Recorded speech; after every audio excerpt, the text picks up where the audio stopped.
Good morning, everybody. How is everybody Sunday? We have a game today. Finally, it feels like ages since we had a game. Barry, I just saw your message, and let me just sort that. Let me just deal with that quickly. Just 1 second. Done. Done. Sorted there for you, Barry, mate. All sorted for you. How is everybody? Welcome to the show. We got a game today. We've got 3 sign-ins. One's already done. 2 are on the plane on the way. What are people's thoughts about Phillips, Valise, and Van der Ven? Let me know in the comments right now what you think. Also, guys, smash the likes. If we get to 50 likes, I'll throw the link straight into the chat, and we can get you guys on if you want to come on. I'll just get rotating. I won't have too many on at the same time. And finally, if we get to 18 subscribers today, I will give away a shirt live on stream. So there you go. It's simple as that. Who we got in? Strip Bear, good morning. I am. Do you know what? It's been an all right morning. Got up, sorted some bits out, watched a little bit of YouTube, and did the dishes, cleaned up my flat, made my flat a little bit tidier, which is always helpful on a Sunday. Sunday clean. Yep, smack it, tickle it, do whatever you want as long as you hit that thumbs up. Exactly. Big up, Strip Bear. Morning, Perchy. Keep up the Perchy jokes. I don't mind. Fair play. Morning all, big up BT. How are you? Always see you everywhere. Hope you're doing well. Andrew will know in his head which striker he wants. Yep, agreed. I hope he gets the right one in. Exactly. So smash it. Most likely, yeah, exactly. Morning all. Morning Mia. How are you? Hope you're doing well. Tigara, good day everyone. How nice it to be able to see some football and not just talk about. Bang on, Tigara. Bang on. This time next week, we'll be starting the season against Brentford away. Let the games begin. See how it all goes. There you go, guys. Also, 18 subs, and we give away a shirt of your choice with the name on the back and all the add-ons. Morning, moustache go. Oh gosh, I'm going to trim my moustache after that. I'm going to trim my beard and stuff down now. That's hit me, that one. Big up, Bradley. Though. Hope you're doing well. How are you? Welcome to the channel. Chelsea with James, please. I'm doing Reece James. Yeah, big up, Bill. How you doing, mate? Hope you're doing well. Can wearing it for a men's team and the ladies handy? Strip, I'll be honest, I am very confused. Big up to you, though. What? Give what a rest, Nick. Come on. All about a bit of plug-in. Early morning plug-in. How are you, mate, though? I hope you're doing well. Yeah, I've made you mod now, so you can do all the magic. Morning, we're just about to get ready. Yeah, Nick, Barry's on his way to the game. If you're going to the game, guys, let me know as well. If you're on your way there and you're watching me on the way there, boom, being up. But Rinkeke, there's wipe the A away. You don't need an A in there. You don't need the A. Father-in-law's birthday, and I've managed to get a mate. Fair play. That's quality. What you need to do is order one of the programs online, Barry, and get it framed. That'd be pretty cool.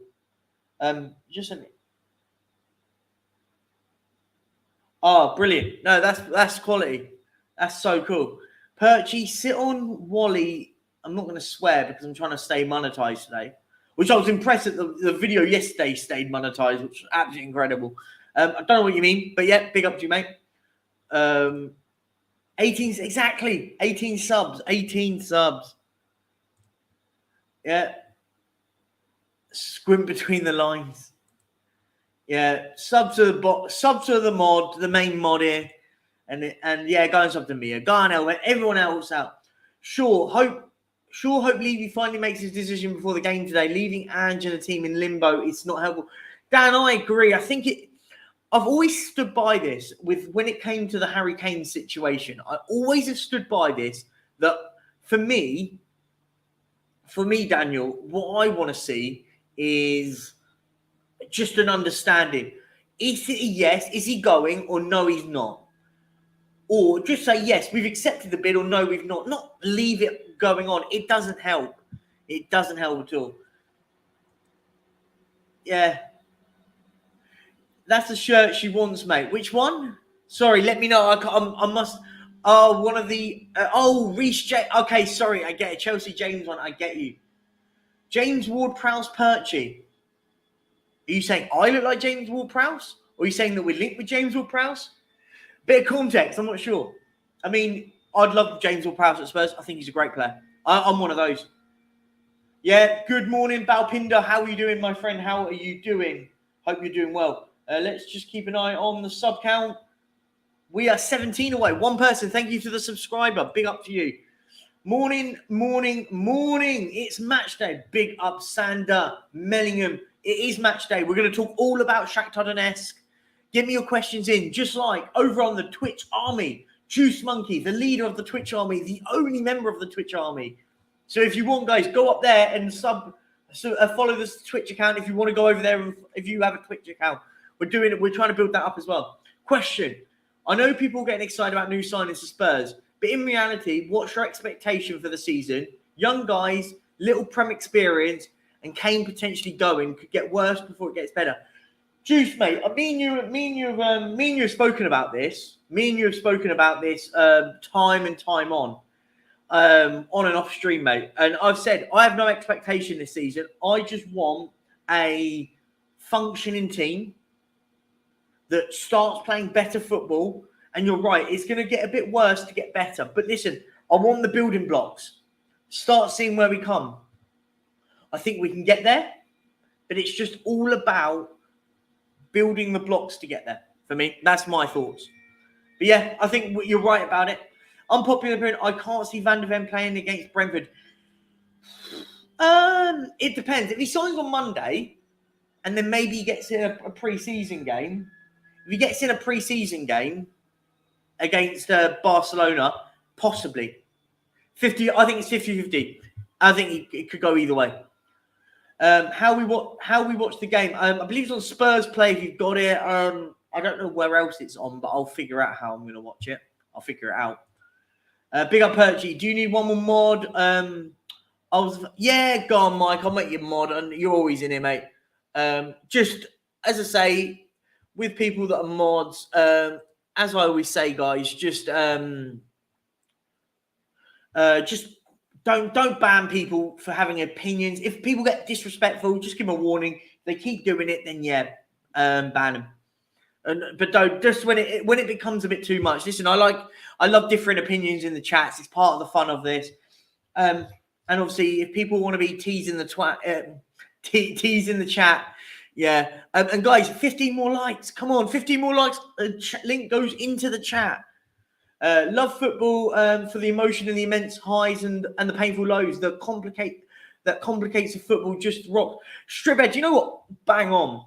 The highs and lows of football, the emotions that fans go through as football fans, it is second to none. And Striphead, this is one for you. You're a Chelsea fan, for what I believe. One thing I will say here is this: it doesn't have the same effect when it's not your team. Just saying. I don't think there's enough time to get him to speed the system. Listen, we don't know. He might come in and go, boom, straight away, here we go. But let's see. We'll definitely find out. Big up Daniel Sandoval, always in here. Always a real one in the chat. Hope you're doing well, my friend. Morning, the cousins. The man from Yeovil. Insider trading. Big up to you, mate. Van de Ven could be at the game today. Big up, Perchy. Yeah, I think he might be. I think if you're going, you might go and get a glimpse of the new signing. Maybe Veliz is there as well. Potentially both of them. Maybe. Yeah, come on, you Spurs. Big up. Video complete. Sophia. I love that. You've got one of the best names. You're with Dragon D's nuts ones levels of good.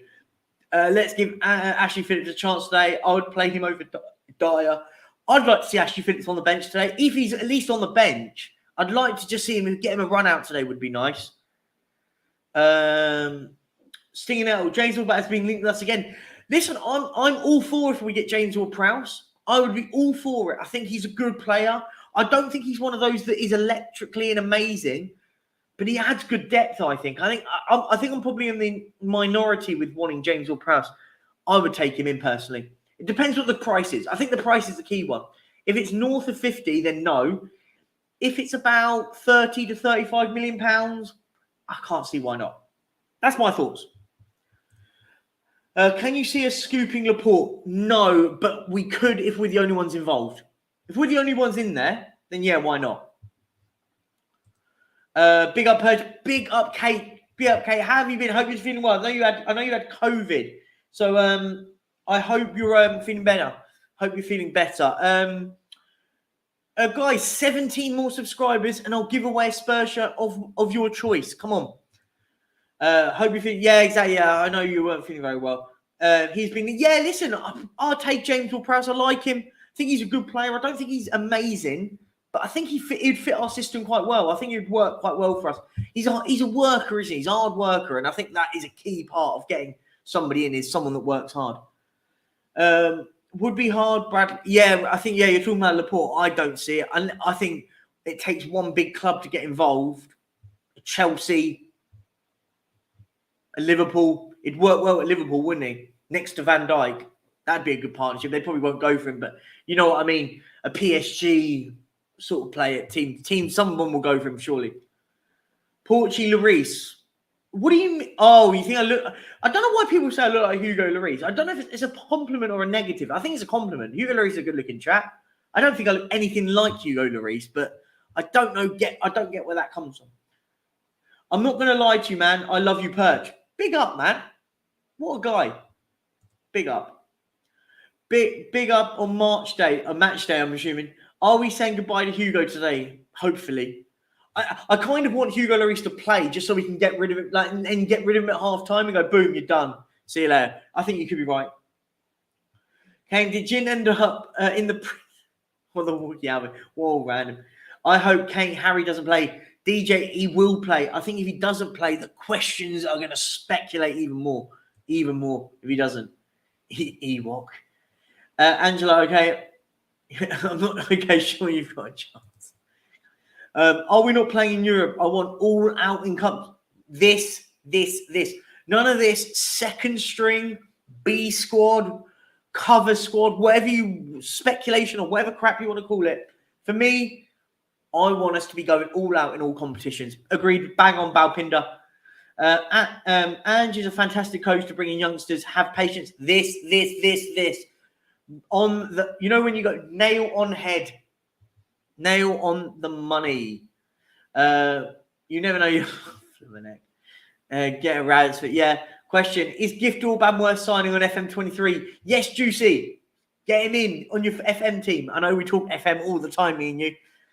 Oh man, I love signing the youngsters. I'm starting one with Brighton, which is just all about getting youth players through and building a young under 23 squad into the Premier League. Currently third in the league. Lost one game to Newcastle and they've won the rest. Beating the likes of Arsenal, Brighton, and Man United, sorry, were the two big names I've beaten. Yeah, love a bit of FM. Love it. I cannot believe I disappointed 4 women last night. Ben Kaufman, the man, the myth, the legend. How are you doing, sir? I don't know what you mean by that. I think we need more context. Ange hasn't even started yet. The squad is bloated. Yeah, I think we have to start getting rid of players. But I think it will happen. I think we'll start ripping contracts up now up until the start of the end of the window, in my opinion. Mike Ray's, big up. Anytime, mate. Anytime. King Bob 1250 over on the Twitch. We've got another member of the Twitch army. How are you doing, mate?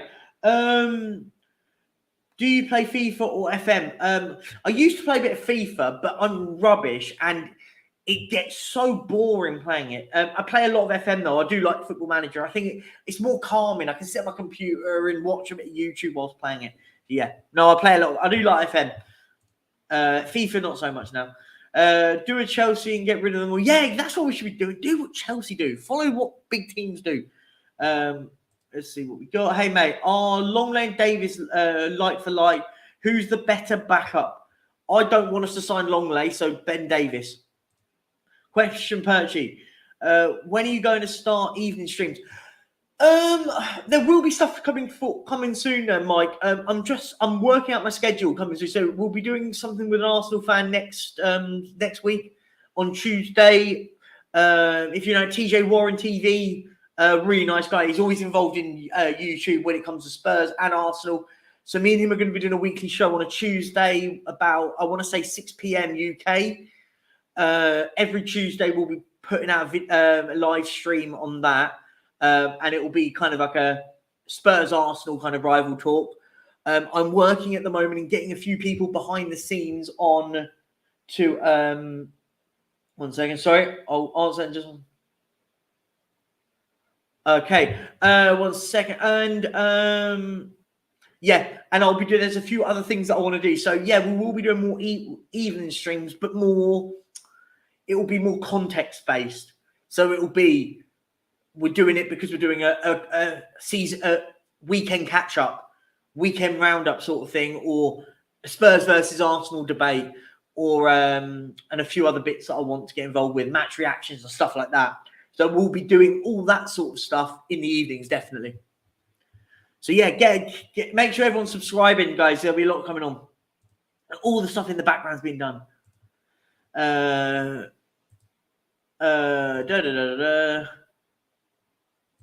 What we got? Morning, Steve. How you doing, mate?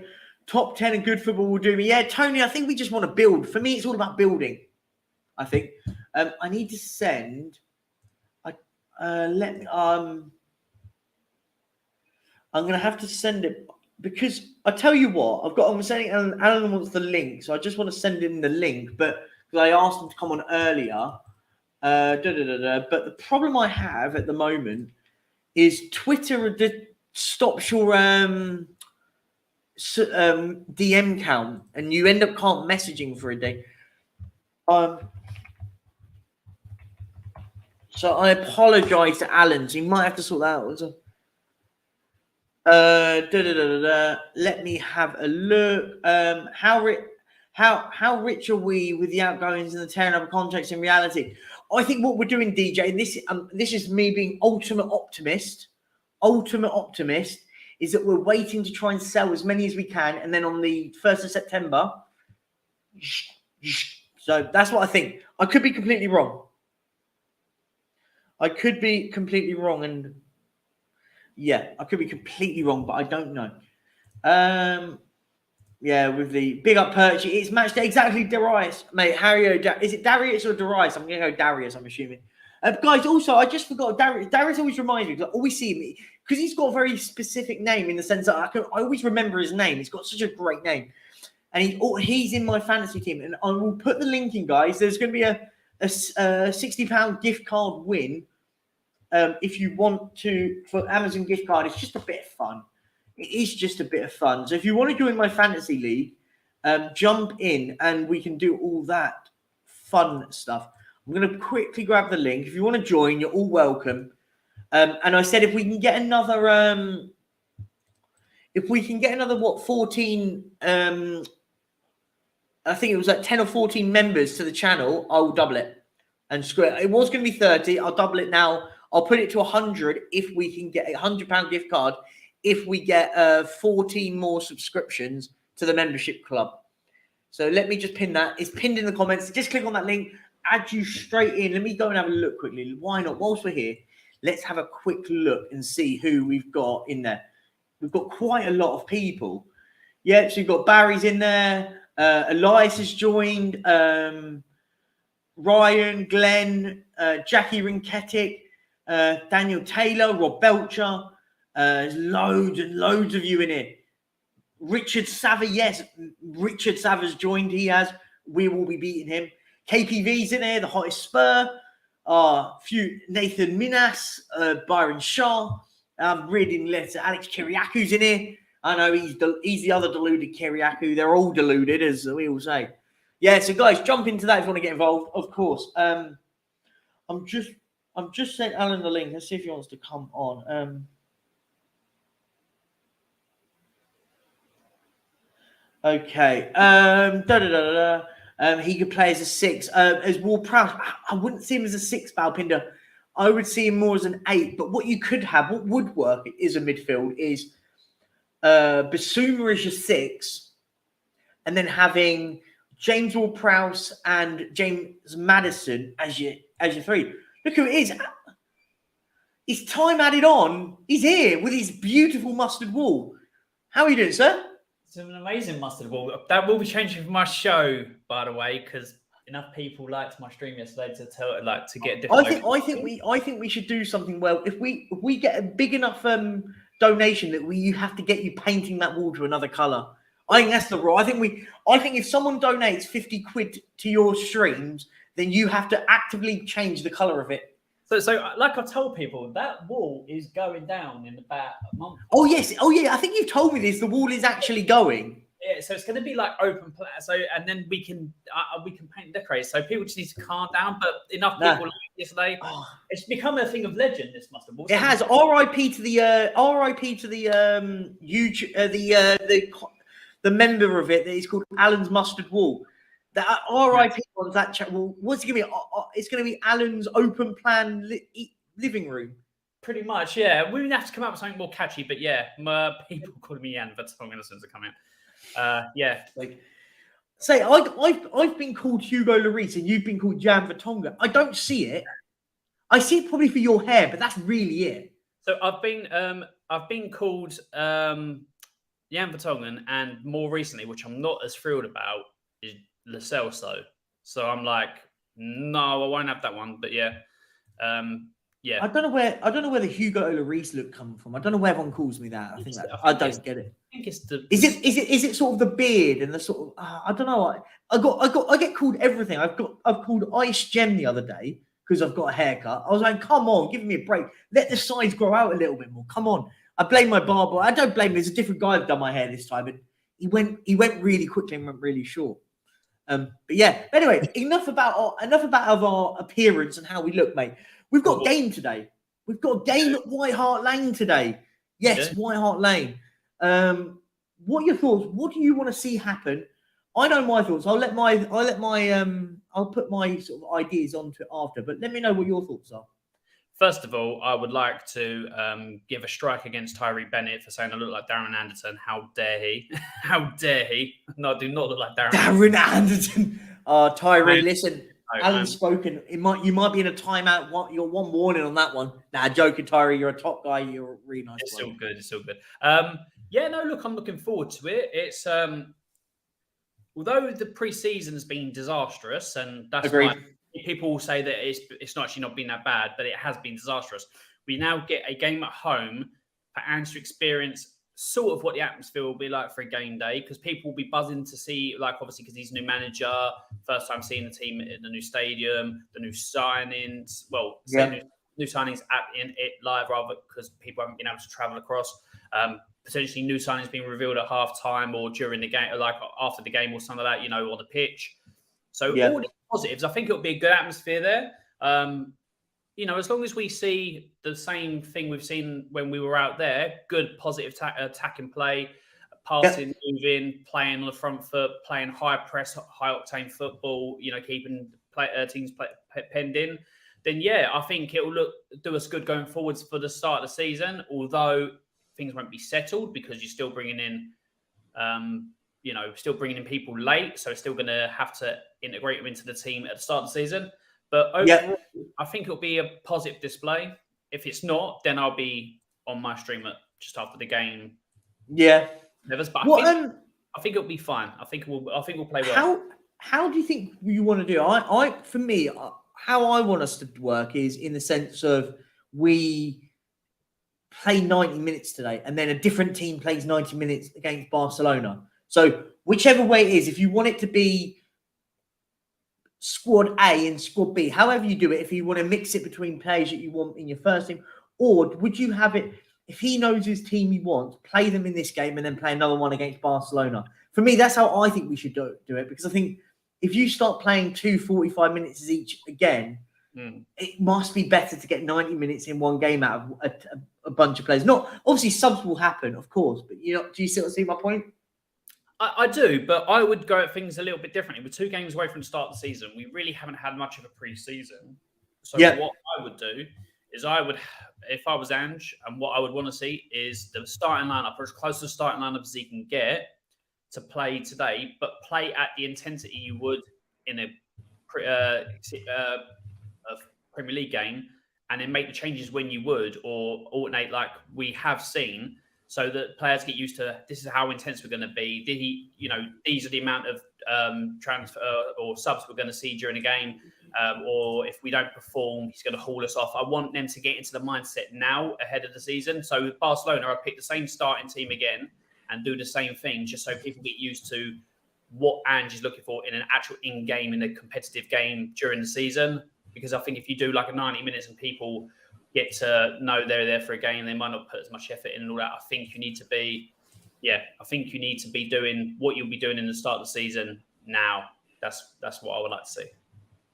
Rinkhead is there. Perchy, is it possible to join live streams in future? Listen, I said if we get 50 likes, I'll put it in the chat. If you want to come on, you're welcome on. Yeah, just if you've got me on Instagram at the Perchy TV, which is just up there, that side. I think I can't do it that way. Up in that corner, above Alan's beautiful head. If you look up, that's what. That's it. That's the one. There. Yeah, go if you go on there, guys, and you just follow me on there and message me. I'm more than happy to get other people on. I will put the link in the chat, though, guys. But what I will say, though, guys, just so we haven't got thousands of people on, I'm just going to slowly, it'll be sort of a rotation. So we'll get a couple people on, then a couple more people, and we'll keep doing it. So I'll whack the link in the chat if you want to jump on, guys. What I will say also, I said I'm doing a giveaway if I got 18 subscribers. We're currently, we got 15 away. So, guys, what I'm going to do this, I think we're going to call it, we're going to start collecting. So I'm going to just share my screen, guys. I'm going to put it up now, but we will not be doing it. And I'm going to be strict on this. I want everyone to put on #mustardwall in the chat. #mustardwall on the chat. And now that will enter you into getting into the giveaway for the shirt.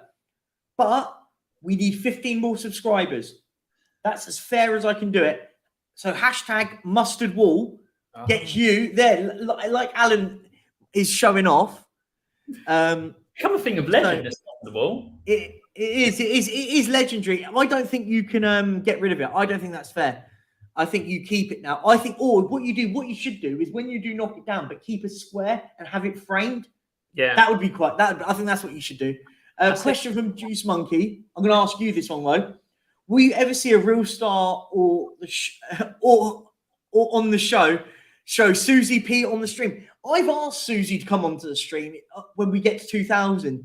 We'll see. We'll ask her. I think she's in the chat. She's got a new name now. She's changed from Perchy's burner account to something else. If you can see it in the chat, you'll find it. She has changed her name on it. So I've asked her. She's more than welcome to come on. I've asked her many a time. But you guys in the chat have to be the ones that convince her to come on. She is in the chat, so convince her. If that was a subscriber saying that, then Beethoven would have been banned. What have I missed? Sorry. I don't know what. Lou, man, what have I missed? Sorry, I don't know. Morning, Perch. What are your thoughts on Levy going on holiday? He hasn't gone on holiday. Why do people believe anything? No disrespect to you, Tim, man. A man that fit the description of Daniel Levy boarded a plane. That doesn't mean he's going on holiday. Well, that probably means he's going to a business meeting normally. Big up Spurs related. God, I'm so behind on the chat. I'm so behind. Wait, why have I still got this up? I'm going to remove that. So #mustardwall to enter the giveaway. Everyone put it in. There's the fantasy league. Blah, blah, blah, blah.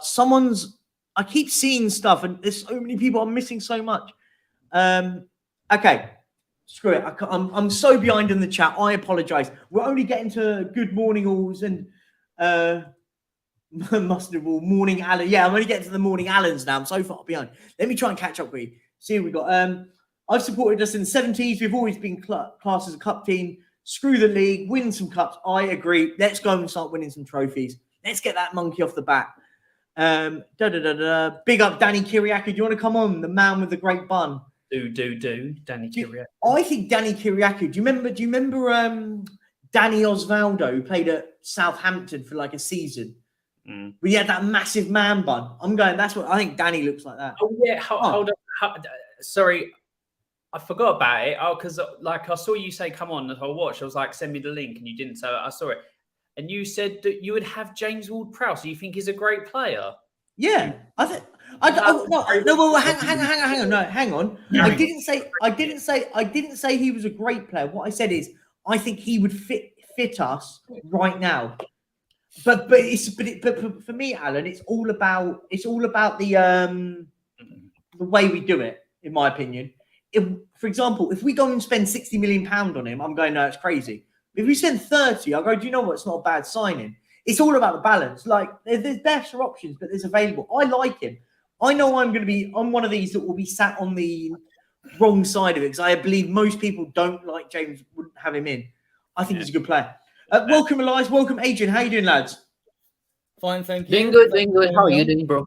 Good. Yeah, I'm all right. So let's talk about it then, because Alan wants to debate me on James Ward-Prowse. Listen, Jay yesterday, I beat Jay yesterday, so it's all good. I'm 1-0 already on Jay. It's all good. Happy birthday to Jay yesterday, by the way. Big up to him. That was a good debate. If you watched it, I've actually done I'll put it out there. I'm shamelessly already clipped it, and it's going on my channel today. Don't worry. The clip of the Ndombele versus Basuma debate was brilliant. Adrian was there as well. Adrian sat there and witnessed it, which was brilliant. But yeah, we will big up to that. So James Ward-Prowse, here's the question. So Adrian and Elias, you guys just jump in. So I'll ask your opinion first here. James Ward-Prowse, he's linked with Tottenham at the moment. Would you have him in? Does he fit a spot for me? Like, I think he does. And listen, I might be in the minority on this debate. And Alan, don't start nodding your head. Just look at your mustard ball for a second. But for me at the moment, I think he would fit our. I just think he'd fit what we have right now. Adrian, you go first, and Elias, I'll get your thoughts in it, guys. I'll try and catch up some comments.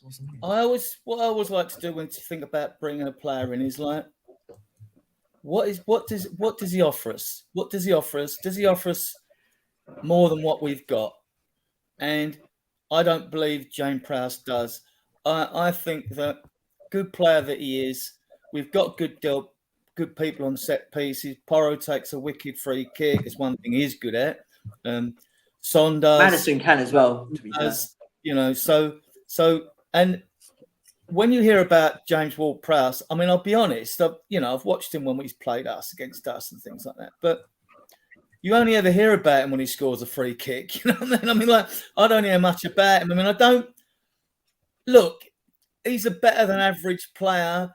Is he Perchy? Is he a player who's going to get you off your seat? No, he's not. Is he? I wouldn't sit there and say get me off my feet, but I would sit there and say let's devise it in this way. I think we probably will agree to a certain extent. Basuma, Madison, Bentancur is probably going to be our midfield three. I think whether we like it or not, that's probably what it's going to be. And then you look at after that. What do you look at after? You then have Sarr, like him, good player. Skip, not too sure. Højbjerg, I think he's really, really average. So I think James Ward-Prowse improves it. Those players you mentioned, I think they'll move the ball a bit quicker than Ward-Prowse. When I've seen him, he's not exactly the quickest on the ball, in my opinion, but I'm not saying he's a bad player. But like, I think he's got a bit about him. Nah. No, listen, it's all about opinions. Elias, jump in here, mate. I'd like to know your thoughts. Yeah, I think I'm kind of 50% on that signing. I kind of rate him. I won't lie. I think the fact that we are going to play Ange ball, a player like him would definitely help him with his long balls and all of that. I think his long balls are good. He can definitely take good free kicks as well. There's this narrative going around that, he's just Højbjerg who can take free kicks. I don't think it's entirely true. He's kind of better than Højbjerg, if you ask me, honestly. He's kind of better than Højbjerg with his feet as well. He's not a very good defending mid, like he's not very good at tackling, but he's good at he can win the ball kind of cleanly. Having him definitely in a high line system would help. I think it's an upgrade over what we already have. So, but I don't rate him really highly, but kind of like 50-50 there. Yeah. So, for me, go on, Alan. You told me to have a word with have a look at my mustard wall. I did, and the mustard wall even agreed with me that James Ward-Prowse. Oh, here we go. So just here we go. Can I just say something? Let's look at it from where he could possibly fit into this team. Is he better than Basuma? No. Is he better than Bentancur? No. Is he better than Højbjerg? No. Is he better than Skip? Yeah. But yeah, he is. Come on, he is. You really want to bring somebody in who may be fourth choice to strengthen our squad? For me, it's an absolute waste. Okay.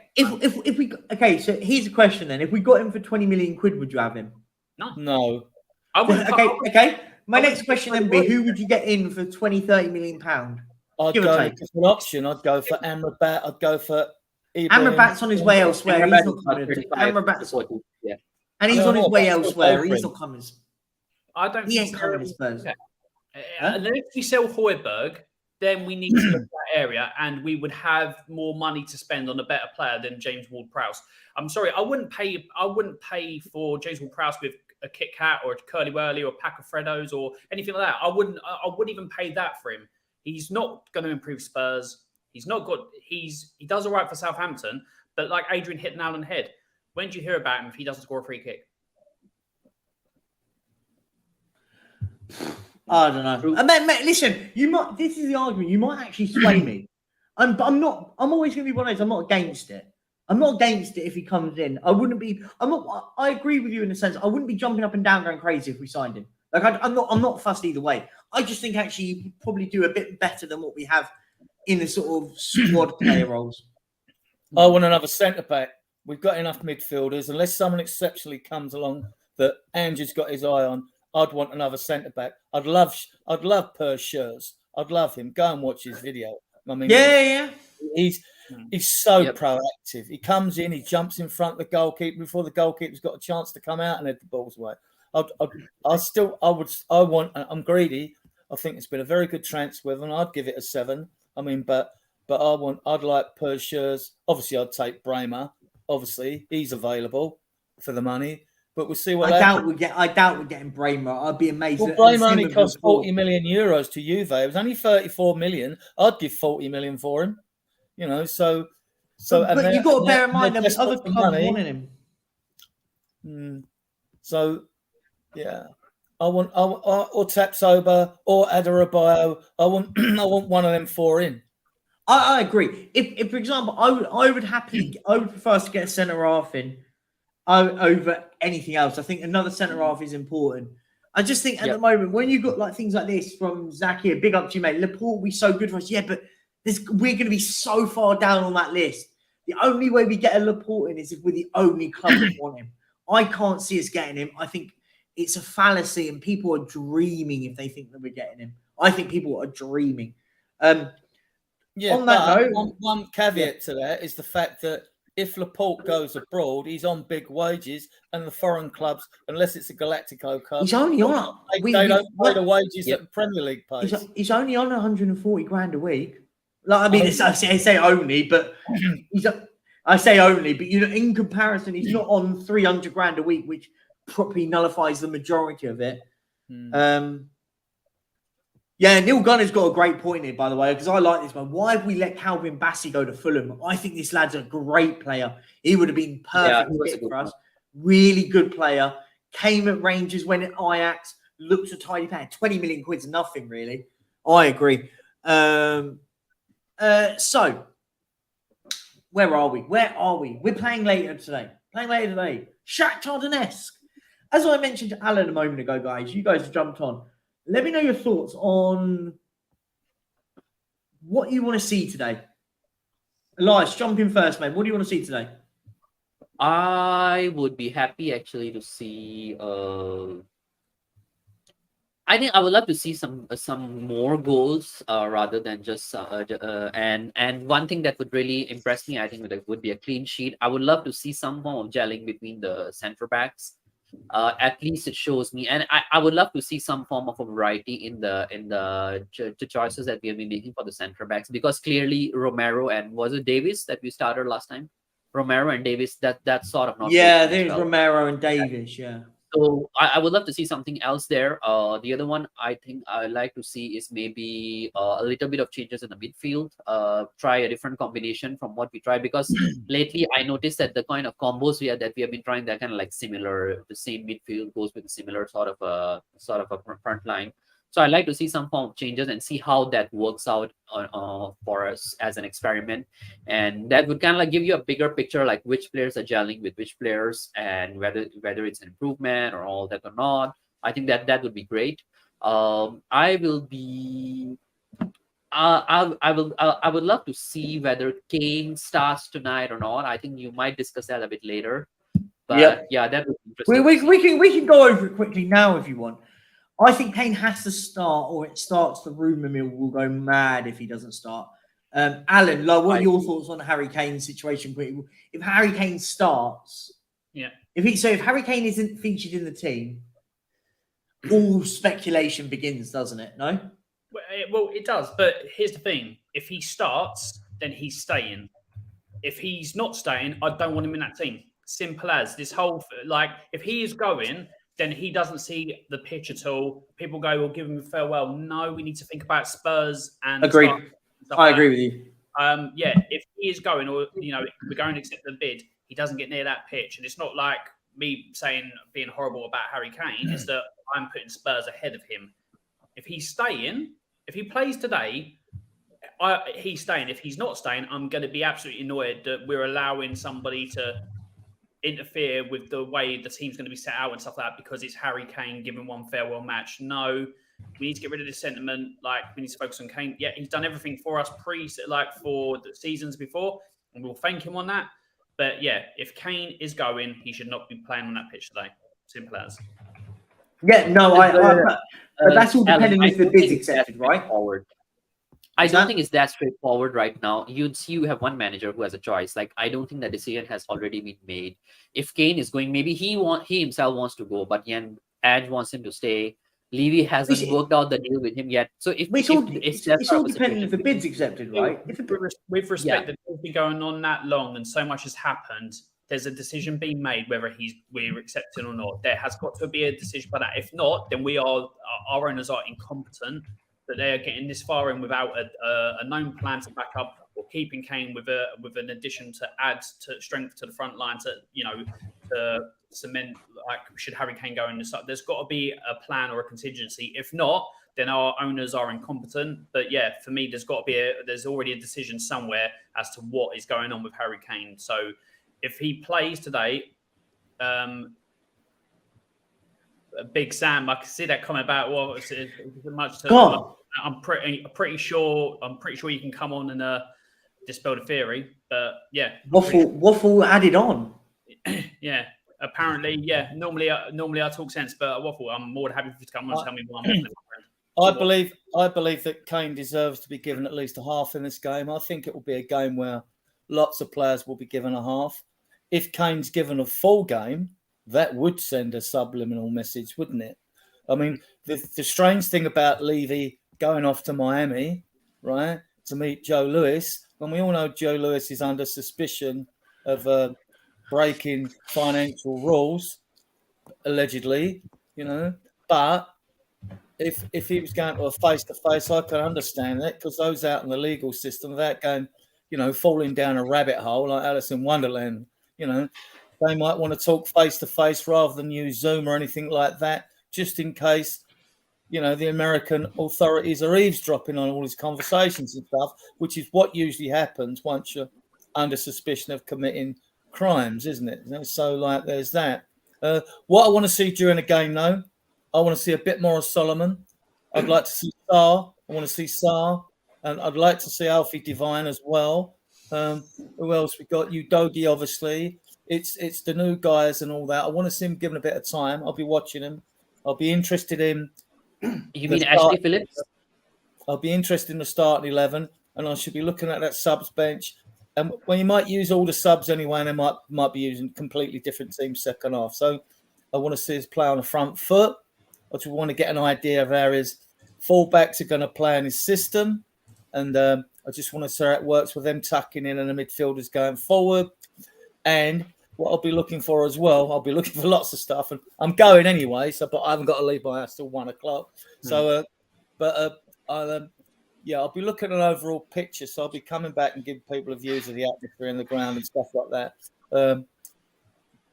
So there's lots. It's going to take half a dozen games, I think, to get an idea in who Ange really favours, and getting a good look at his tactical system. Yeah, no, definitely. No, that's definitely that is absolutely true.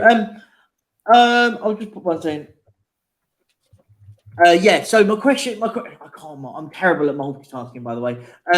So I want to bring Danny on in a second. So if it's possible, with one in, one out, I'm going to try and keep it rotation because I'm trying to keep 4 on screen because it gets hectic otherwise. Like I've had it before when I've had about 10,000. So and I'll bring Danny on in just a moment.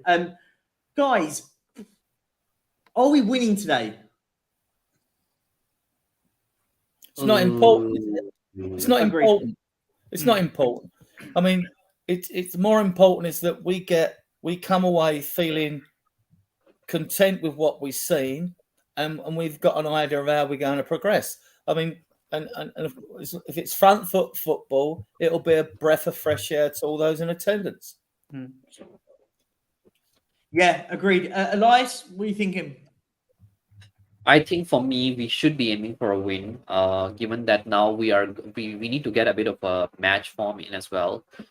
Because there's this. I think once you are approaching near the season start as well, you need to have that winning sort of mentality. And I think we need to play this game as if we are playing the Premier League game, so that we have that mentality set in. So I would want to win actually, and I would want to see a clean sheet. I would want to see a better performance from the defense. I don't know if Ashley Phillips is local, so I think he can play. He doesn't have the work permit issue and all that, right? So he should be available, I think, if he's like match fit and all that. So I would love to see him start as well. For me, I think a win in game like this, when you are just a week away, I think it's important to just get that match fitness, that winning mentality kicking in, and that getting used to the psychology of winning. I think it's important for me. Yeah, definitely. Danny, welcome, mate. How you doing, guys? Oh, look at him now. He's come on. Who are you going to cook today, Danny? No. Man himself. I was going to say, me, my friend. do you know, the first thing you were saying, right, just triggered me about Calvin Bassey. I love Calvin Bassey, right? Because I knew that was do you know what people say? Oh, Calvin Bassey's quality, and you said it yourself. The thing is, people who don't watch Calvin Bassey, because I watch Ajax like I watch Tottenham, right? They don't understand. Yeah. He is not a good player. He really isn't. He's like a Davinson Sanchez. Like his lapse of concentration is ridiculous. It's the reason why Ajax didn't have a problem selling him, because they knew if they could get the feedback for what they paid for him or roundabouts, it wasn't a problem for them letting him go. And it's like, I know a lot of people been talking about, I know Adrian, you mentioned it as well about Pierre Schurz, but again, Schurz is another one that Ajax let go. They had no problems letting him go for not a big fee as well to Torino. So it was I can't remember if it was even a free transfer or not, or if it was, I can't remember. But again, he's another one where he had so much promise when he's still a young player, but he had so much promise in his early days at Ajax, but he just couldn't get ahead of the people who were in front of him. And there was a lot of older players who were getting in there ahead of him, and he just wasn't knuckling down and nailing down that spot when he was given his chances. And he showed so much promise at such a young age, and then he kind of just tailed off and just kind of went like that, and it just never really showed the heights of, like, say, Matthias de Ligt showed when he was coming through at Ajax, when he was kind of growing, because Ajax saw him as the successor. They saw Perchy as a successor to Matthias de Ligt. They thought he was going to get to that level, but he never got there, and that's why they got rid of him. And that's why there's a lot of people who don't watch him week in, week out like I do, or like I've watched Ajax over the last 4 years. And there's a lot of players, like, for example, Timber. He's a great young player, but again, even him, he's still young, right? So he can improve, but he's very good, very versatile. But he can also does like kind of what the young players do. Like, he doesn't have that kind of that mentality of, say, like, if you compare, like, Timber is pretty much the same age or a bit older, I think, than Saliba, right? When you look at Saliba's game and you look at Timber, the mentality is completely different. Like, you see Saliba, he looks like a world-class defender in the making, whereas Timber just looks like another one of those young, up-and-coming, promising kids who is very good, but he's just lacking that real kind of star quality that makes him stand out to others. So obviously Timber's a big loss to them, and I think he will do good at Arsenal. I'm not sure he's going to do amazing at Arsenal, but it all depends on how he develops and how much game time he gets, because I think his best position is probably as it's arguable. I don't know. It's hard to say because he plays it. He's played at right back. He's played at centre back. He's played at central defensive mid. I think he can play like in a. I think centre back's probably his best position, but he hasn't stood out for me. Danny, like he's top. As you watch a lot of players, I do as well. Watch Brazil Scout all the time. I'm always watching different players, putting them in my group and that. But what I haven't seen recently, apart from the regular rumours about Amrabat's going somewhere or Sangara at PSV, or I really like. Any number 6s you can give us out there? Not that I know, to be honest with you. I haven't really looked at like. Yeah. I normally I just watch different football. Not lots of it. It depends if I'm busy or not, to be honest. But I think I mean, obviously the name that everyone is kind of pushing the boat for is Sangare from PSV, Ibrahim Sangare. He looks like a good player. He does look like a proper good player.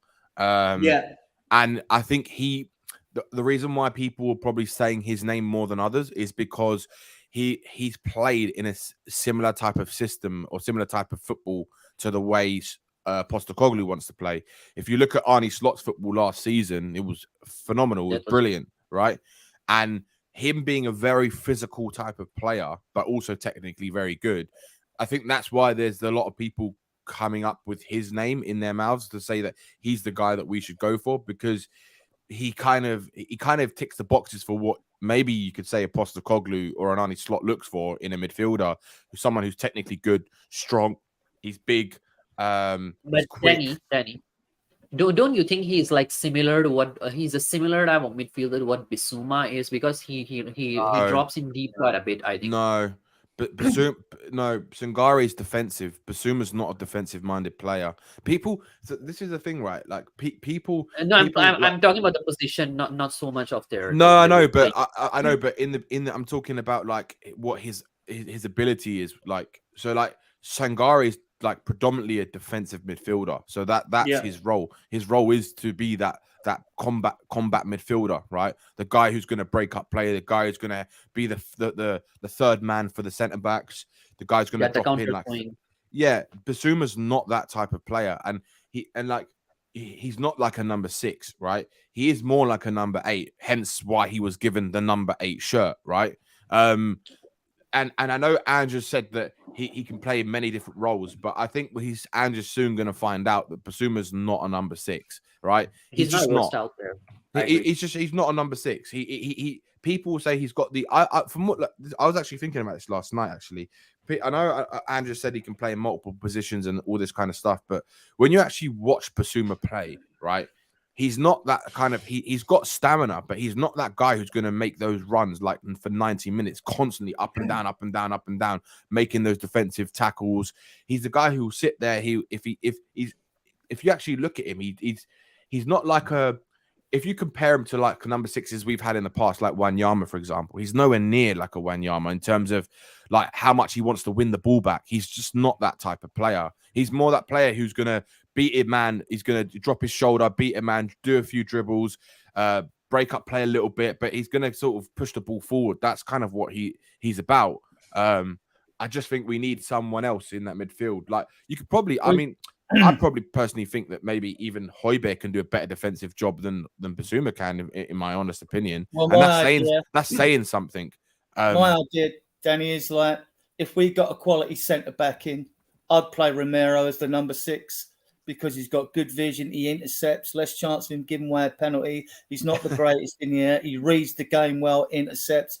You would eliminate a little bit of his rashness there. I mean, he's a good passer on the ball and he's a tank. And you want a deep line, you're playing a back 4, so you want a deep line midfielder. The only time you want an up and down midfielder is when you're dominating games and he can get forward.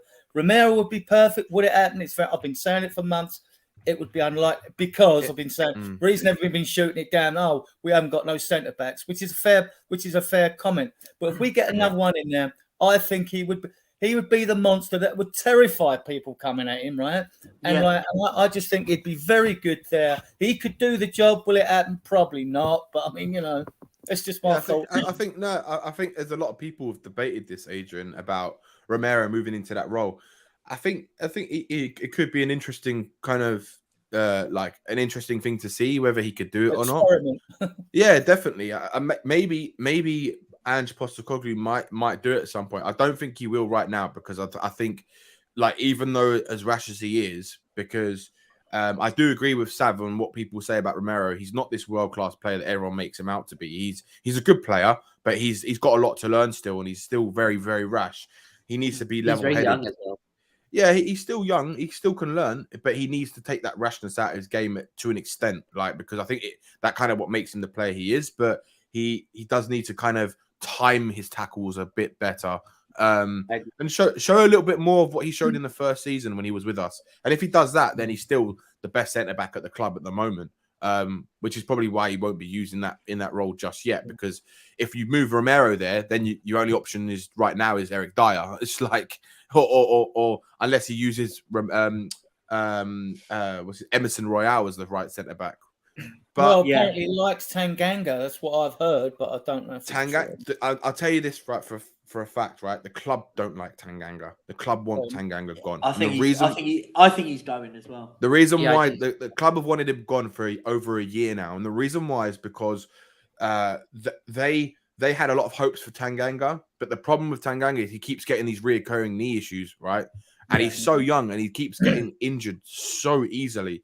And the club feel, this is what I was told a long time ago, the club feel that he's never going to get over these injury issues. If he's having this many injuries at this age, it's never, ever going to get over them. And he can't fulfill his potential. And the problem as well is that when he has had his chances, especially like in the last sort of 2 years, he's looked like he's gone down like that. He hasn't really gone upwards, and that's another thing for them for their reason why they want to get rid of him. About 15 mil. I would rather Tosin than I would. No, he's going to Monaco. Apparently, he's going to Monaco. Yeah, that's not definite. Danny, okay. Perchy, before I make a move, there's a question here. Somebody is asking from Vesper. Question for Pan: are we getting in a split against Barca? Yeah, I was gonna hold that question for just a second. Which one? Are we gonna get put in a split against Barca? Yeah. I'm gonna. Yeah. As I said, I'm gonna rotate a little bit. Got a couple of guys in the background, so it'll be quite helpful. Yeah, can I answer that one before I go? Go. Do your thing. Yeah, okay. So I think Barca game is a crucial one, and even the Shakhtar game is a crucial one. They are like the kind of teams that we should be playing, not just when you play against the teams like West Ham and all that. I think it's understandable. You kind of relax, kind of get into the fitness and all that. I think these kind of teams you should treat it like let's say you are playing in a Champions League, or I think you're playing like let's say in a Premier League sort of a thing, because now you are already ending firstly the business end of the preseason as well. Secondly, these are the team that you should be actually competing with. They are at your level. There's no point that you kind of like let your hair down a bit. So for this kind of thing, the team, I think we need to show a bit more seriousness, I think. And I would love to see us giving a tough fight to Barca, even if we are not winning that game. Get your best spot in, and show that you can actually go and do a better job. And by the way, guys, I'll just head off into the back room for a while. That's fine. I'm gonna rotate. Adrian, I'd like to get your thoughts on that one quick. I said I'm just gonna slightly rotate because I've got a couple of lads in the background. I'll keep you in the background anyway, so we'll just keep rotating people on, because otherwise, when it gets crazy, it just becomes madness. If that's okay. Yeah, I understand. Adrian, do you think how we're gonna do against Barcelona, mate? Yeah, I question the timing of that again, what we should see at least in the start is an idea of the 11 that's going to start against Brentford. Yeah, we should see some of that, and the same when you look at the subs bench. I don't know if it's going to be it probably will be unlimited subs, and I wouldn't be too worried about how the game's going to go too much, as long as we give a good account of ourselves. It's not like we're going to be fresh, because we'll make loads of substitutions. So will Barcelona. Right, so and it'll be the team that settles down into a pattern of play that probably wins the game or draws the game, because Barcelona are not going to start with a starting 11, and neither are Spurs. Yeah, it's going to be rotational. No, definitely. We're not rotational. We're going to sub 2 out and sub 2 off and 2 on. That's going to be a plan. So, guys, I'll keep you in the background. If you want to drop off, that's fine. And if you want to come back on later, just come back in. Always welcome. We're going to go for another hour or so. So, yeah, definitely. Thanks for coming on, guys. And if I see you back on. Yeah, thanks for having me on, Perch. Anytime. And then we're going to be swapping with my mate Tyree with Big up, his Ty. long, lush hair. I think start calling him the UK Jacob. That's what he is. He's the UK version of Jacob with his long, lush hair. How you doing, boys? How you doing? Well done, Corey. Yeah, Well, welcome. all good. Corey. And here comes the mouthpiece from the southeast. Yeah, exactly. Okay, so I've got a question that I've pinned, so I'm going to leave it to you. I'll leave you to start, and we'll work our kind of way round with Danny Kirimanu and Alan's mustard wall. Here we go. Question: do you think Kane is waiting for a Prem move next season on a free? Currently, the only teams that are desperately needing of a striker is his boy. God, I know you're doing it on purpose, Juicy. Arsenal. Could you see a second coming of soul that is out of reach? What do you think, Perchy? I'm going to ask you guys. I don't think the Arsenal thing is going to happen, but Tyree, I'll let you go first on it, mate. It looks like that was asked by an Arsenal fan. Yeah, Juicy is an Arsenal fan, if you didn't know. Yeah, no, it's like I don't think Kane's holding out. I think this summer he's made it clear with his silence. Like he's a professional footballer, and I think people want him to come out and say, "I don't want to leave the club." If he does that, then he plays into Levy's hands, because if Levy don't sell him, then he can say, "Well, you told everyone you don't want to leave." So it's like his silence has been golden. Like that's the most professional thing he could have done all summer, is keep his mouth shut. He wants to move, but he's not going to jeopardize his reputation with Spurs fans by pushing for it, like we've seen players in the past. And that can also have a detrimental effect on you going forward as well. Like we see it happen before with Man City when he wanted to go there. He danced halls for the season. Like it's not, like the best thing to do is if you make it clear that you want to go in a very indirect way.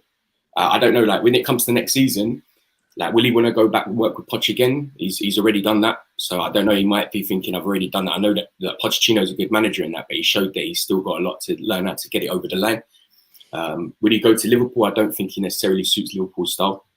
Arsenal, I don't think he would do that. I think like he must be aware that even though Sol Campbell was a world-class player, his legacy has been tarnished by the fact that people do deem him a snake, even neutral fans. They'll always look at that like it's a similar situation to like Luis Figo in Spain. But yeah, I don't know if he's necessarily holding out. Like I think the move that he'd probably hold out for more than anything else is Real Madrid.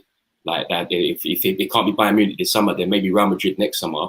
And then if him and like Mbappe was to go together, that would just be like that would be better than PSG. Yeah. When PSG had that summer when they brought in Messi, Ronaldo, Donnarumma, and all those men on the free, it would be better than that season if they could do that. But I don't think he's necessarily holding out. I just think he wants success, and he's measured it up with Spurs. And you don't have to be a rocket science to see that it's going to take a lot for us to win trophies. Yeah, no, I agree. Corey, what are your thoughts on Harry Kane, and is he going to just hold it out? Because I'll say my part on this. I think the best thing for Harry Kane to do is to do absolutely nothing right now. Look, park Tottenham aside, for Harry Kane himself, is to do absolutely nothing. Say nothing, do nothing, is my opinion. What do you think? He's probably been advised by his brothers and his family to not speak to protect his reputation. But then again, we all have one word for Charlie Kane in this panel, I guess. I just want it over and done with now. Sell Kane, get him out the door. Bye-bye. I'm fed up of hearing this. Will he stay? Will he go? It's every season now. Every year. Agreed. It's just getting boring every time it gets around to the Kane discussion. We sit here in panels going, maybe you should go now. Maybe you should go now. Maybe you should just go now. Out the door. Get that money in. Sorry, my son's playing with one of his toys. Get that money in. Reinvest it into the positions that we need and go and get Gift Orban. That's the way I look at it. The guy that gifted, I've been watching the guys meteoric rise to get into the European League, starting off in Nigeria, and then a couple of weeks or a week or so before his trial, one of his family members passes away. He was going to give it up, and then another family member said no. He went off to another country, banged in goals, got picked up, and then got picked up again. And then the guy is just incredible for 22, and he fits in the system well. But as for James Ward-Prowse, bang average player, one trick pony, can only take free kicks and corners and can pass the ball relatively decently better than some of our players, but it's just not good enough to fit our system. Oh, don't. You're going to make Alan so happy there. Danny, what are your thoughts on the Harry Kane saga, mate? Do you think the best thing for him to do now is say absolutely nothing, carry on playing, and then get the pick of the bunch later on? Or on his basis, for us as a club, we've got to do the right thing for us as a club? Yeah, I think, look, I think like like Tyree was saying, that it's definitely the best thing he could have done is to be silent, right? I still, how I think about Harry Kane, I still think that I think he's very open to his future right now. I think he's open to going to Bayern Munich. I think he's open to staying. I think he's even open to signing a new contract at the end of the season if everything goes the way he wants to, and he sees the club are going in the direction he wants them to go in. Because let's be honest, right? The one thing Harry Kane's always wanted to do more than anything else is win a trophy at Spurs. That's hands down. That's what his heart wants. His heart would want nothing more than to go and pick up that FA Cup or trophy, whatever it is at Spurs, right? And try and do it again. I think that's the key. I think that would mean more to him than anything else if he could say, yeah, I've won trophies at Spurs. That I'm sorry, but that's just how it is. And I still think that if the club accept a bid from Bayern Munich, then he probably will go, because it's like the club saying, yeah, you're free to go. You can do what you want. And I think he's looked at the Bayern opportunity and think it's a great opportunity because it's a super club, one of the top super clubs in the world. It's in a city where it's probably not that difficult to transition to in terms of like the way they live out there in Munich. Everyone speaks English, so it's not going to be difficult for him to transition to living in Bayern Munich with his family in Munich. And it's a Champions League club who wants to compete for Champions League. That's their aim goal, because they're always going to win the title majority of the time in Germany. So that's not always going to be the biggest thing. It's the Champions League. So it's a different level of ambition, which he's probably intrigued by, right? I think though that when you look at it from the other point of view, the reason why you've seen these reporters come out and say that he really likes Ange and he's happy to stay this season is because he knows full well that there's so many possibilities that could happen at the end of the summer, right? So if he does finally decide to, right, that's it, I'm done at the end of the season, if he does stay, then like Tyree says, I was saying this yesterday, right? By Real Madrid could go and sign Mbappe and Kane on a free transfer. That would be the most unbelievable transfer window ever, right? If you go and sign two of the best players on the planet, right, for free, it's insane. It's mad. But he could also go to pick any club he wants to go to, because let's face it, every top club is going to want to sign Harry Kane, right? And they'll all offer him a contract. I'm sure he'll get a massive signing on fee, and he'll probably still have a chance to stay in England as well. So I don't think he's too fussed if the Bayern Munich deal doesn't happen. And I think that I still believe there still is that chance that I don't believe that there's going to be that chance for him to stay, because I don't believe the club are going to have the same ambition as him, right? We've seen it. They won't. But just say for argument's sake, if they did, right, and they did decide we have a really like a crazy season and we finish in top 5, we're in the Champions League again, and then the club push on again with Ange Postecoglou, then who knows, right? Who knows? Oh dear. What is going on with this chat? Just wanted to say, do you reckon, like, one thing that just not crossed my mind, I've been thinking about for a while, depending on how the season goes for them, the proposition of Newcastle could look completely different next season. And he might try and follow in Alan Shearer's footsteps. You never know. I think Newcastle. That comment, the child was speaking more sense than Danny. What, we talking about my toddler that said hello on the stream quick? Yeah. I mean, it says it all. I mean, Danny Waffle Manu nowadays, honestly, just all he does is talk now. I speak realism and facts. Oh, here he comes.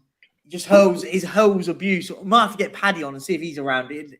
Have a Paddy versus DK live on the stream would be fun. I love you both. You guys are cool. Guys in the chat, if you want to get your questions let me know.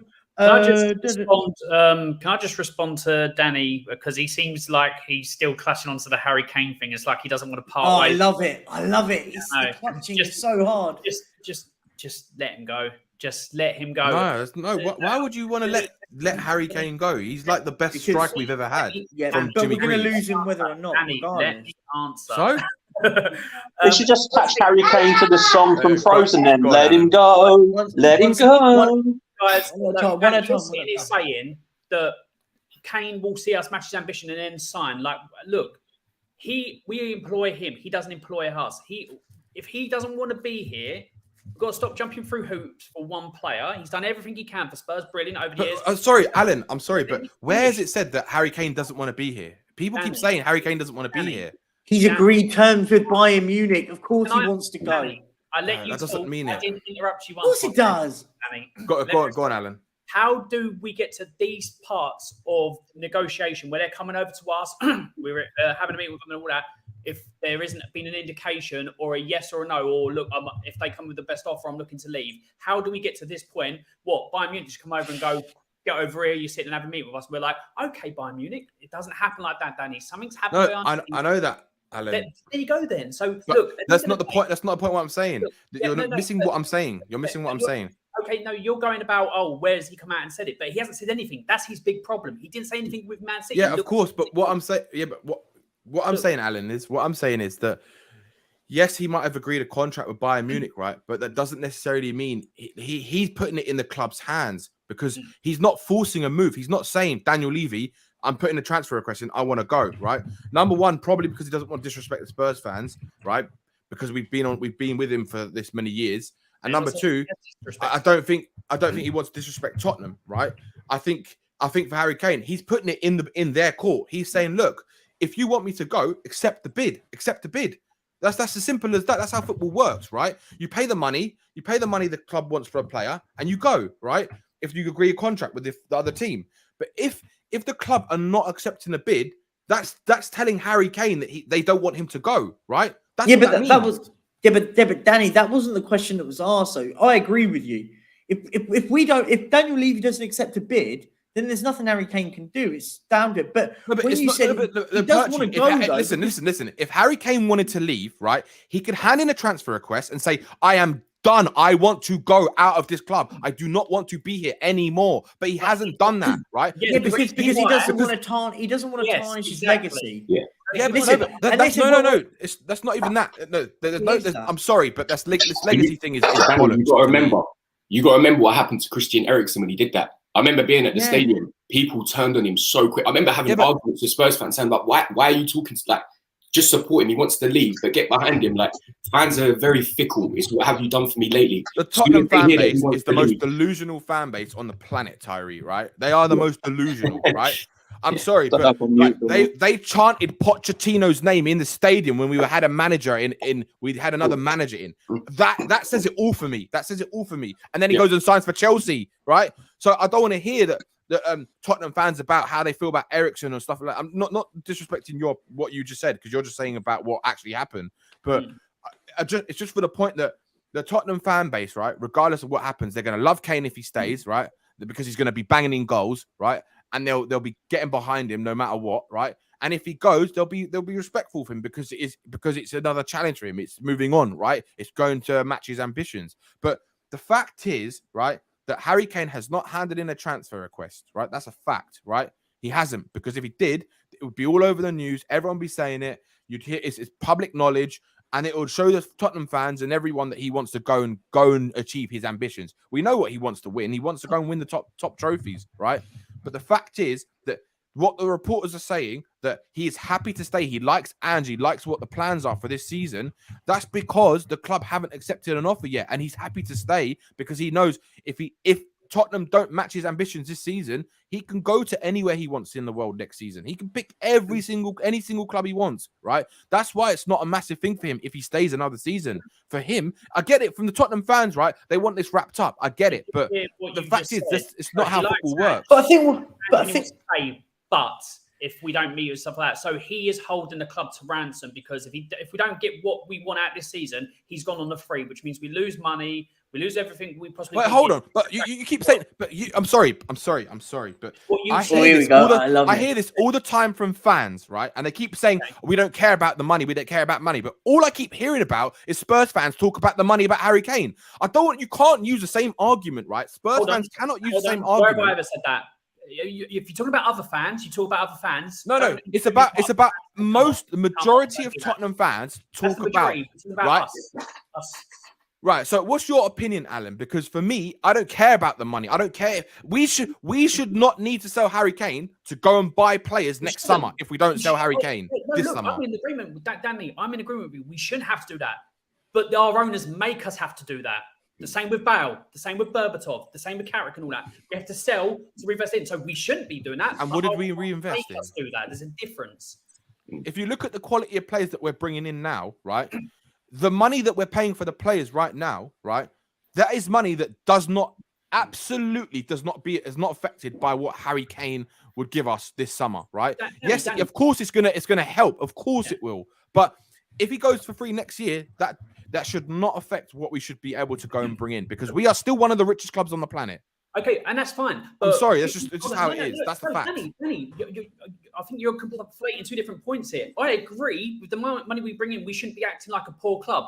We 13 out of 14 seasons in the Champions League, and right, the first season out of it, we got told Ange's gonna have to work within his means. We ain't got the funds, this, that, and the other. So it's our club doing our club things. Of course. But I'm sorry, I would rather. I think. If an asset doesn't want to be there, or it has set or has agreed terms implying that he wants to move, then get the money for him and put that, because apparently that's what hold on. One thing, Perchy. Right, I agree with you, Alan. But then you cannot blame Harry Kane if the club do not accept the bid. That's not Harry Kane's fault. I'm going to take charge. I'm taking charge of my channel right now, and I'm going to have my say on this right now. Hand on it, hammer fist down. I agree with Danny. If Tottenham don't accept a bid, there's nothing Harry Kane can do, unless he's desperate to go, and he wants to push a move. Yeah, I agree. Exactly. He's not going to do that, but that doesn't also change the fact that Kane wants to go. Let's be honest. Kane wants to leave. I don't think the fact that we're saying that he doesn't is fantasy. Oh, he wants to stay. No, he doesn't. He wants to go and win trophies. I never said he wants to stay. I never said he wants to stay. No, but you said he doesn't want to go, which is the parallel. I said he no. Don't take the words out wrongly, right? It's context. And what I said was that it's not that he doesn't want to go. It's the fact that there might still be. He's happy to stay if the move doesn't happen, because he knows next summer he can go anywhere he wants if he doesn't stay at Spurs. No, I agree, but I agree that he holds the cards. If he stays for 1 more year, he holds the absolute cards. I agree. Exactly, I agree. I think he's been burned by that before, though. What's that? He's been burned by that before, because he had this situation with Man City. Didn't he sign a new contract after Conte came in? Then he extended his contract. He hasn't signed a new contract for 6 years. He signed a 6-year deal. Well, a 6-year deal 5 years ago. Sorry, it was 5 because this. Wait, no, actually, but it was as soon as Conte came in, they started discussing that there's potential for a new contract. And I think that happened. But we're hearing that now, and I think it's crap. If I'm honest, I just think that he.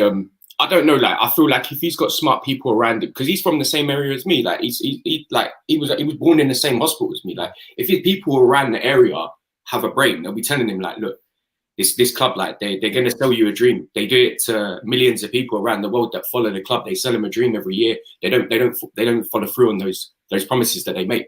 We got told years ago that when we was moving into the stadium, it was so that we got told something very similar to what Arsenal fans got told. Obviously not the same heights, because we're not as big as Arsenal, but we got given that impression that when we go into the new stadium, we're going to be competing with the big boys. We're going to be challenging for trophies. We're going to be able to spend money on big players. Since we've moved into the stadium, it's the club's gone backwards.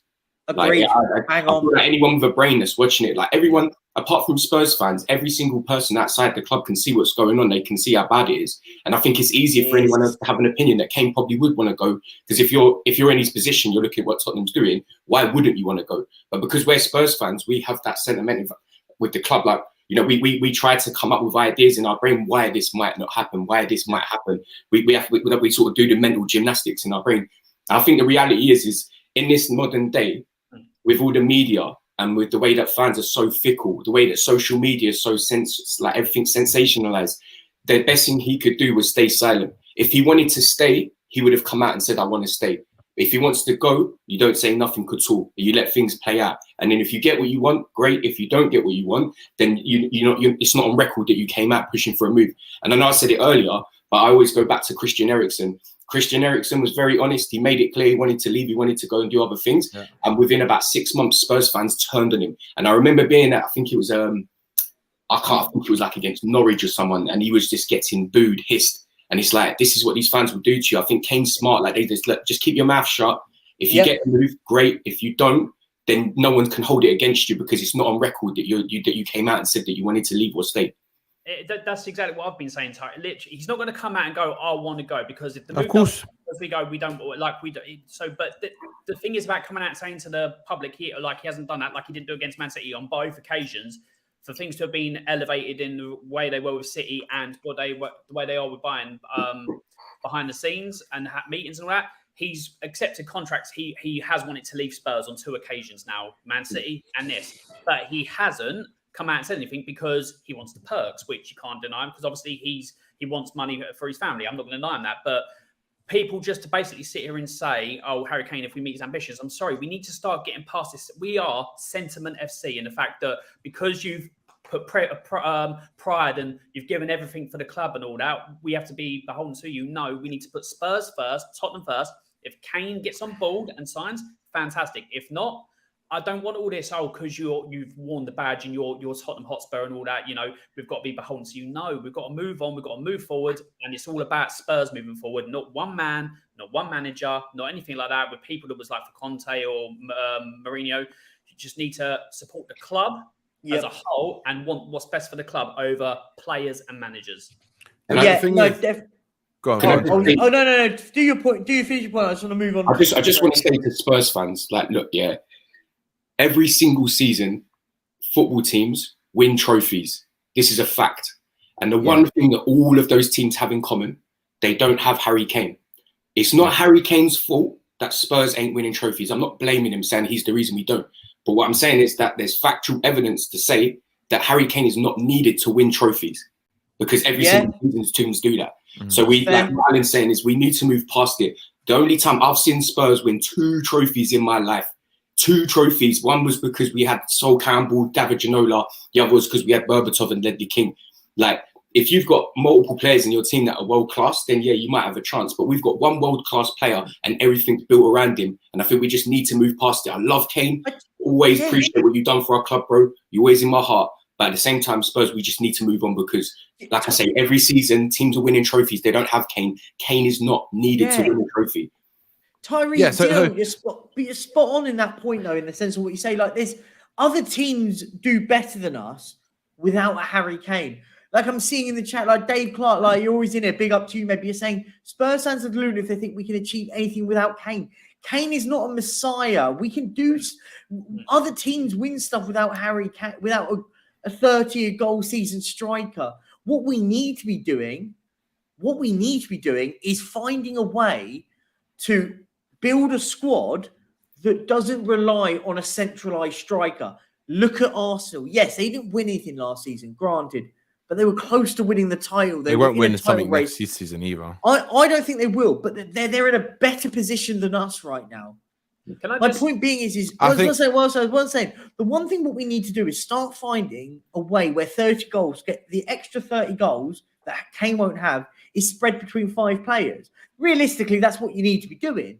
So you need to be seeing the likes of Maddison getting 10, 12, the likes of Richarlison getting 10 or so, Kulusevski getting 10 to 12, Son starting to get to 20 goals, not his 10, 11 goals last season. Once you start seeing that, you won't worry about Harry Kane. You bring in a young lad that will get 10 or 15 goals. Goals start getting, your midfielders start getting 7 or 8. Basuma gets 5 or 6. Your goals start spreading across the team. You don't worry about Harry Kane. That's the difference. Can I just quickly say something? Because obviously he's been like Tottenham Hotspur, like Mr. Tottenham Hotspur for 7, 8 years now, and he's come through the academy. It's again for me sentiment. Spurs were around before Harry Kane. Spurs will be after Harry Kane. I think we need to detach and stop being beholden to one player because that's when you lose track of what you are as a club, and that's when you can go backwards. We've won 1 trophy. Actually, no. In the time Harry Kane's been here, we've won no trophies. Yeah, no. Yeah, the thing is, right, this thing about Harry Kane, right? First of all, it's different when you're talking about sentiment, when you're talking about Eric Dyer and Ben Davis and players like that. But when you're talking about Harry Kane, you're talking about the best striker, one of the best strikers who's ever come out of Tottenham, right? Who's ever played for the club, right? So it's nothing to do with sentiment. This guy is a world-class player. He is unreal. He's a unbelievable player, right? And the thing is, people keep forgetting is that this is nothing to do with this. Is like people need to remember that the person who holds the cards at the moment, as much as Harry Kane holds the cards to the extent of what he can do with his future, is Daniel Levy, right? Daniel Levy's the guy who's holding the cards, because if Daniel Levy doesn't want him to go, he won't accept a bid. It's as simple as that. And then Kane stays. It's that simple, right? He's, like you said, he's not going to force a move. So people have to get used to the fact that if Daniel Levy doesn't accept a bid, that's not Kane's fault, because people are going to start blaming Kane. Oh, why didn't he go? Why didn't he do this? Nothing to do with Kane, right? Kane might have agreed a contract, that's just basically his, or verbally agreed a contract with them to basically say, yes, I'm open to going to you, right? But now it's up to the club, accept the bid. He might be telling them to accept a bid. Who knows? We don't know, right? No one knows. But if Daniel Levy doesn't do it, that's on the club. That's on Levy, right? I don't want to hear people say, oh, we don't have money to spend. That's on Daniel Levy. You go back and blame him, not Harry Kane. I don't think anyone on the panel, though, has used that analogy, though. I wouldn't use it, but as a proper football I've seen club, it, Perchy. I've seen Spurs fans on Twitter. It's ridiculous. Yeah, but the Twitter stuff, I put that to a side. A lot of people on Twitter talk about Danny, I love you, man.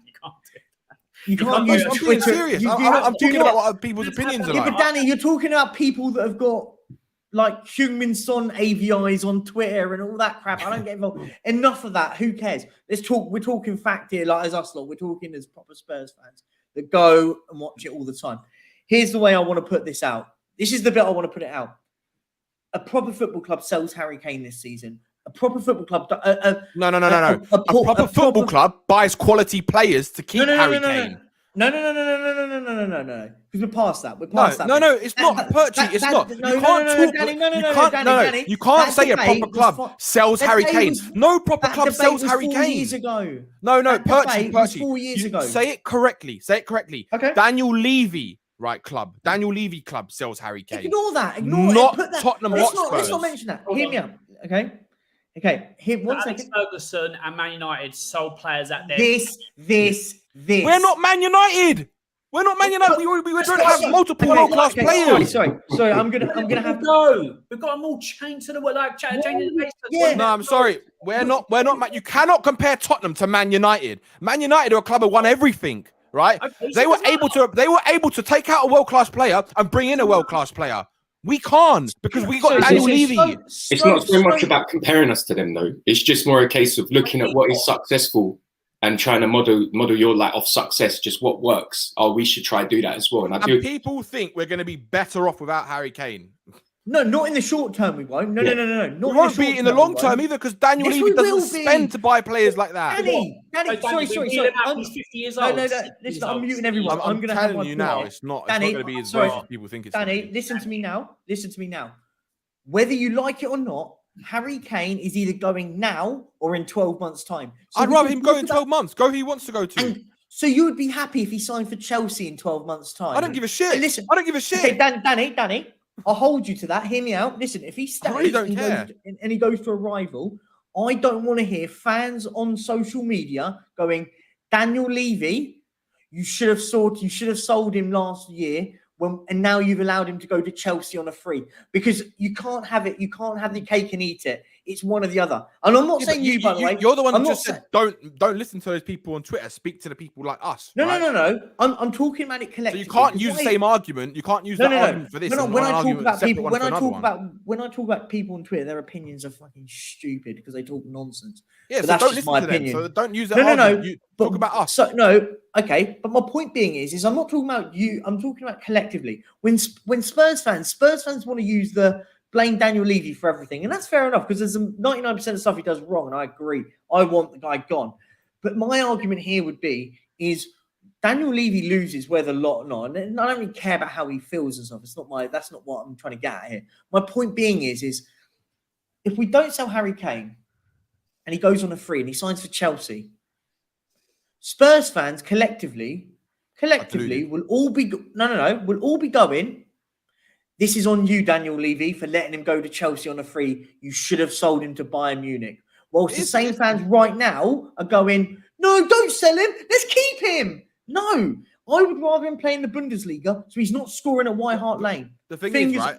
Full stop. You can blame him because you can blame him for the other stuff and not for that 2 moments. Because right now there's an offer on the table, right, for £86.5 million plus add-ons. So if Daniel Levy doesn't accept that is Daniel Levy's fault. That's not Harry Kane's fault. If you've just told, but Danny, you've just told me you don't want to sell him right now. But he's doing what you want. Yeah, so are you gonna praise Daniel Levy for not accepting it? Right? Which one is it? Listen. I don't give a shit where Kane goes to once Kane leaves this club. I really couldn't care less, right? If he goes to Chelsea, he goes to Chelsea. I do not care, right? All I care about is what we can get from him right now. If there's a chance of him staying, there's a chance of him staying, right? People keep thinking that there's still a chance. I'm not saying it's going to happen because I don't believe it will, but I'm saying the facts are there is still a chance, right? That is a fact, right? That is a fact. There is still a chance, but I believe he will go. I believe he will go. That's what I'm saying, right? And I don't care who he goes to because what Tottenham fans will do, right, is when Harry Kane does go for free, they will, like you said, Perchy, they will say like, oh, but Daniel Levy should have told him to buy him for money, right? I agree. Like in a situation, right, that is on Levy's fault if we do not sell him right now for money and he goes for free. That is Levy's fault.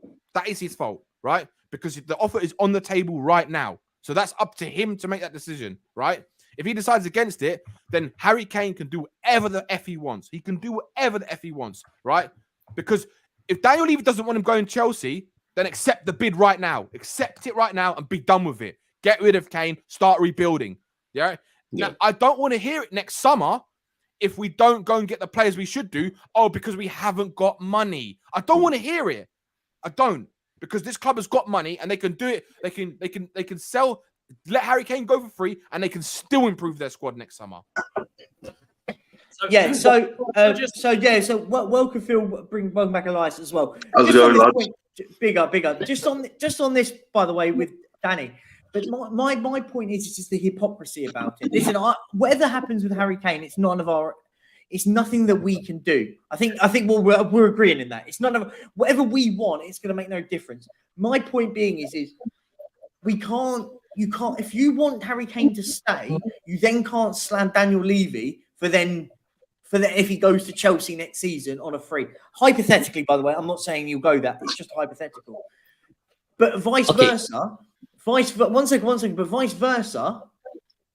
Like for example, if I can get annoyed because I want us to sell Harry Kane now to I want to sell Harry Kane right now to Bayern Munich so he doesn't play in the Premier League anymore. And when we talk about all of a sudden this notion that this football club is going to melt down and become a relegation team when we sell Harry Kane is absolutely hyperbolic. You're talking. You guys are talking about, like Alan was talking about earlier, about sentimentality, right? And we shouldn't have sentimentality. Yeah. Well, that is sentimentality by saying I don't want because you love Harry Kane, because you love Harry Kane, you don't want to see him play for Chelsea or Man United, right? That's sentimentality, right? If you took out sentimentality. You wouldn't give a shit where Harry Kane goes. No, he was giving a hypothetical. He was giving a hypothetical. No, you know what? No, Danny, that's wrong. That's not sentimentality, because if Harry Kane is scoring against Tottenham, that is detrimental to my football club. If he's going to score in games... shouldn't care. You shouldn't care.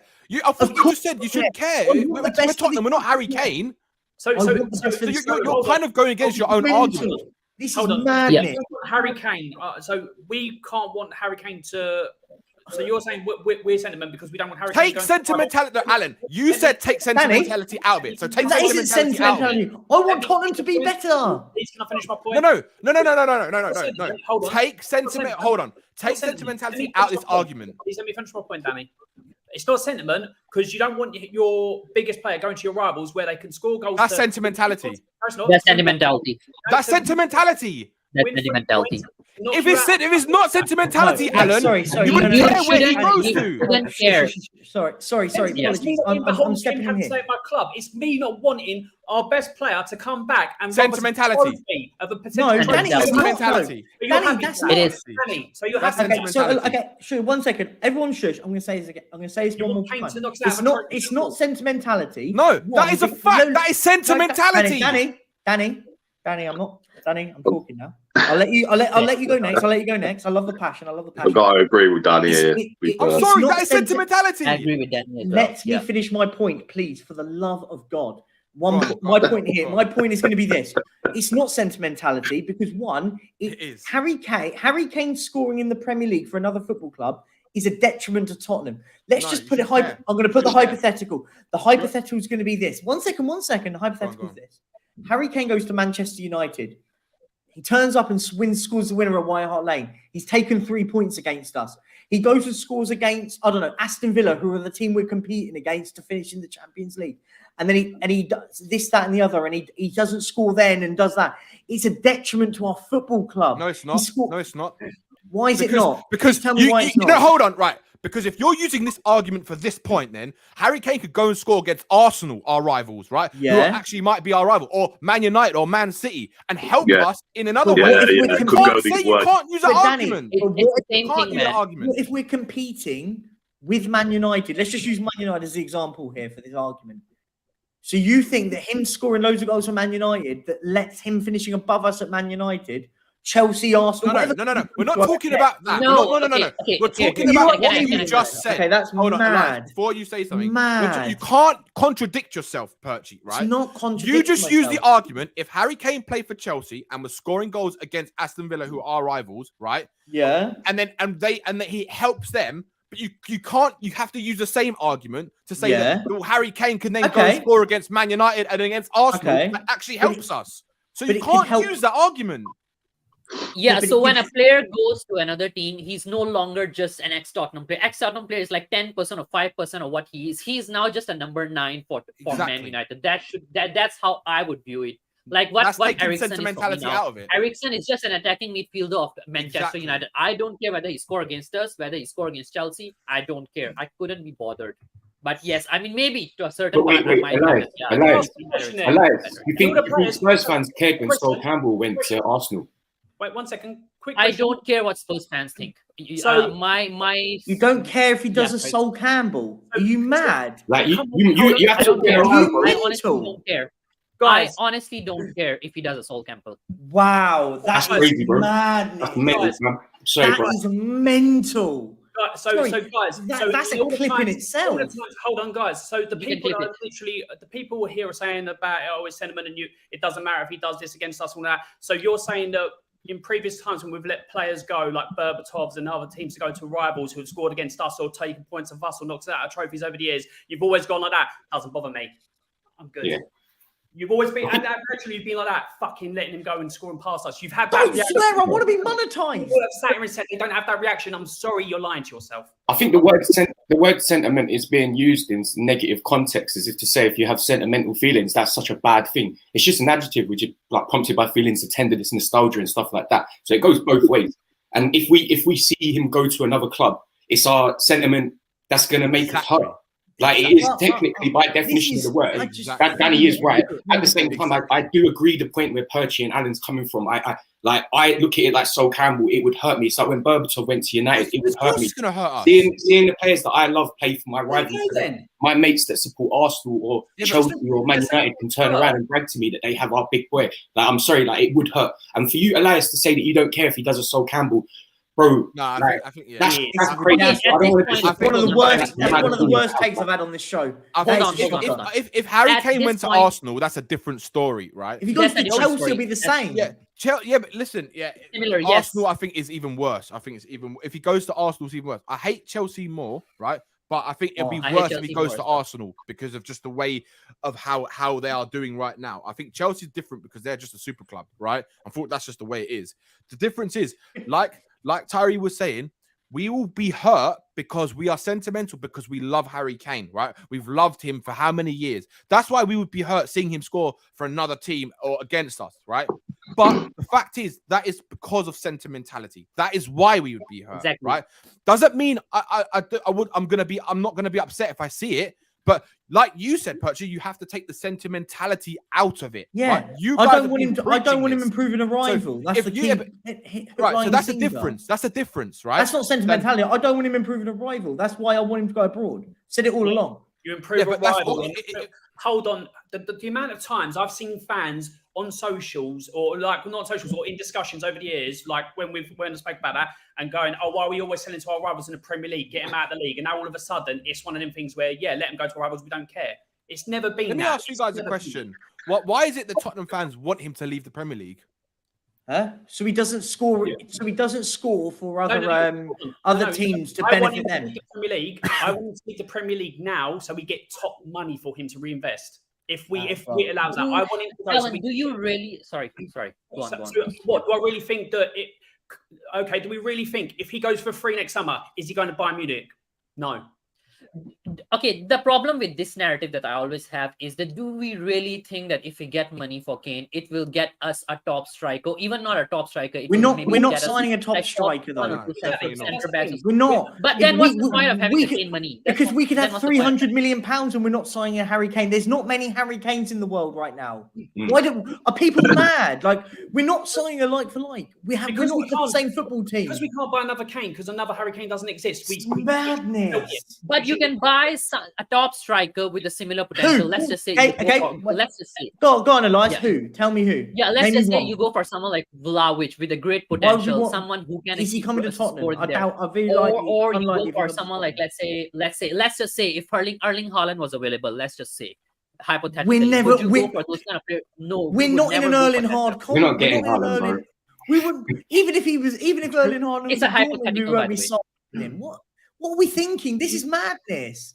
No, all that I'm trying to say is that do you think that Daniel Levy would spend that sort of a money? No, because we shouldn't be signing crazy money at the moment. We don't do well with signing crazy money. History has told us we don't. Go back and have a look at our top 5 signings on value. Every single one of them has been a dud at the moment. The only one that gets, I'll give it a little bit. The only one that has a half a chance is Phil's mate Romero. Like he's the only one that gets half a chance still. The rest of them, I mean, crap. And some of our best players have been for free or very cheap. Thank you. Some of our best players have been the Luka Modric's, Christian Eriksen, Could Alderweireld. I just come in about this Kane thing? Just crazy. Yeah, basically, a lot of rival fans and other fans from different clubs, they all say it's Kane FC, it's a one-man team. You know, they all say that about our club. Yeah, can I? And we're all centralising around Kane at this moment in time because of what's going on. I'm fed up with the whole thing, to be honest with you. We need to get away from that. Thank you. Get the funds for Harry Kane and actually build a team that's not centralised around one player, and actually have a collective team that every player is as important as everyone else. Do you know what I mean? We need to get away from that and actually have a team, a football team. You know, Harry Kane is an absolutely brilliant player, and he's done wonders for this football club. He's an elite football player, I agree. We need to. It is time now for him to move on.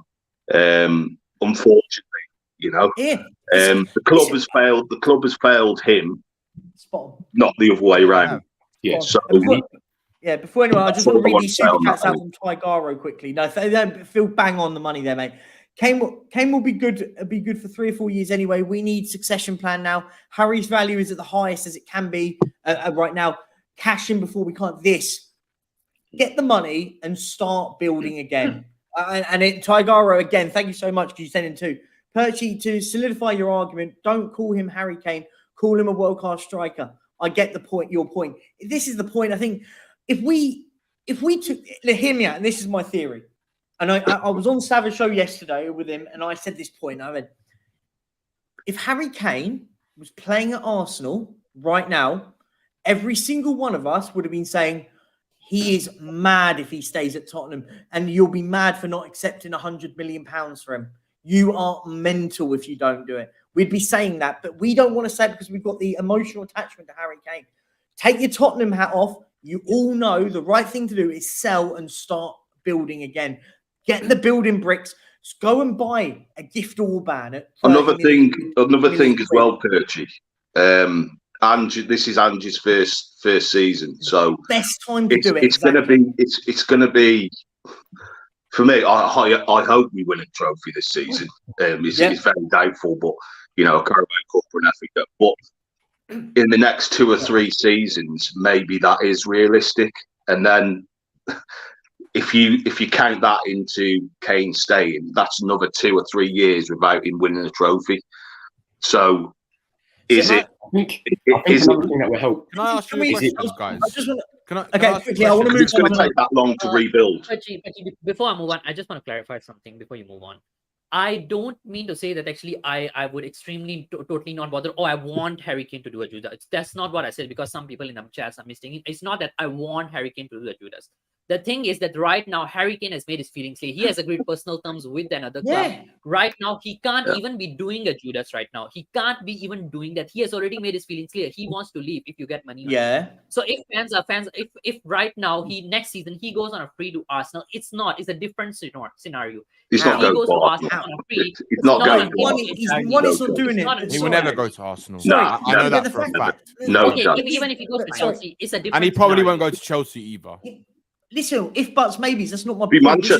Manchester United with it. Possibly. But if buts maybes, I don't get how fans Madrid. sit there and want him to go and play for a competitive rival. For me, it blows it. I want to move on anyway because I feel like the Kane saga is boring. Can I ask you guys a question, Perchy? It's kind of. Is it about Harry Kane? Well, it's about Son. It's about Son. Oh yeah, that's fine. Let's talk about Heung-min Son. Let's go there. So if we're using the same argument for Kane, should we not use the same argument for Son then? Yeah. Agreed. I agree. 100%. So if we should sell both of them, cash in, and my problem is if an my offer problem comes I in, was trying to got your question. Check my streams from last season. I was saying we should have sold Son last season. Agreed. I think I do. Work here. It's not. I agree. How am I? No other club has had the 2 same attacking players for as long as what Tottenham I'll have. tell you one thing though. As Sava says, I'm bored of the Kane Son stuff now. I'll be honest, I'm bored of it. I'm bored of it. I want something fresh, something new. Get me excited. Let me ask you guys again. a question then. The difference is. Sorry, Danny. The difference is. Go on, Phil. The difference is Sonny has come out and said that he wants to stay at this club. He rejected Saudi, and Harry Kane actually has agreed personal terms with Bayern Munich. So there's the difference between the both. At the end of the day, one's committed to the club and one ain't. That's as simple as that. But he should go. I know what you're saying. I agree. Like one thing that Mia just pointed out about Toby, Jan, and all these type of players. The difference is when we bought those players, the way those type of players are like now, the market is so much different now. For example, the kind of Jan Vertonghen, the same thing. The Jan Vertonghen reboot, let's just say, who we're buying, right? He's costing us 50 million euros. Now, do you firmly trust the club, right, to go and actually rebuild this squad properly, right? Do you actually trust that they're going to do that? Because I still don't believe they're going to do this properly, as they always do.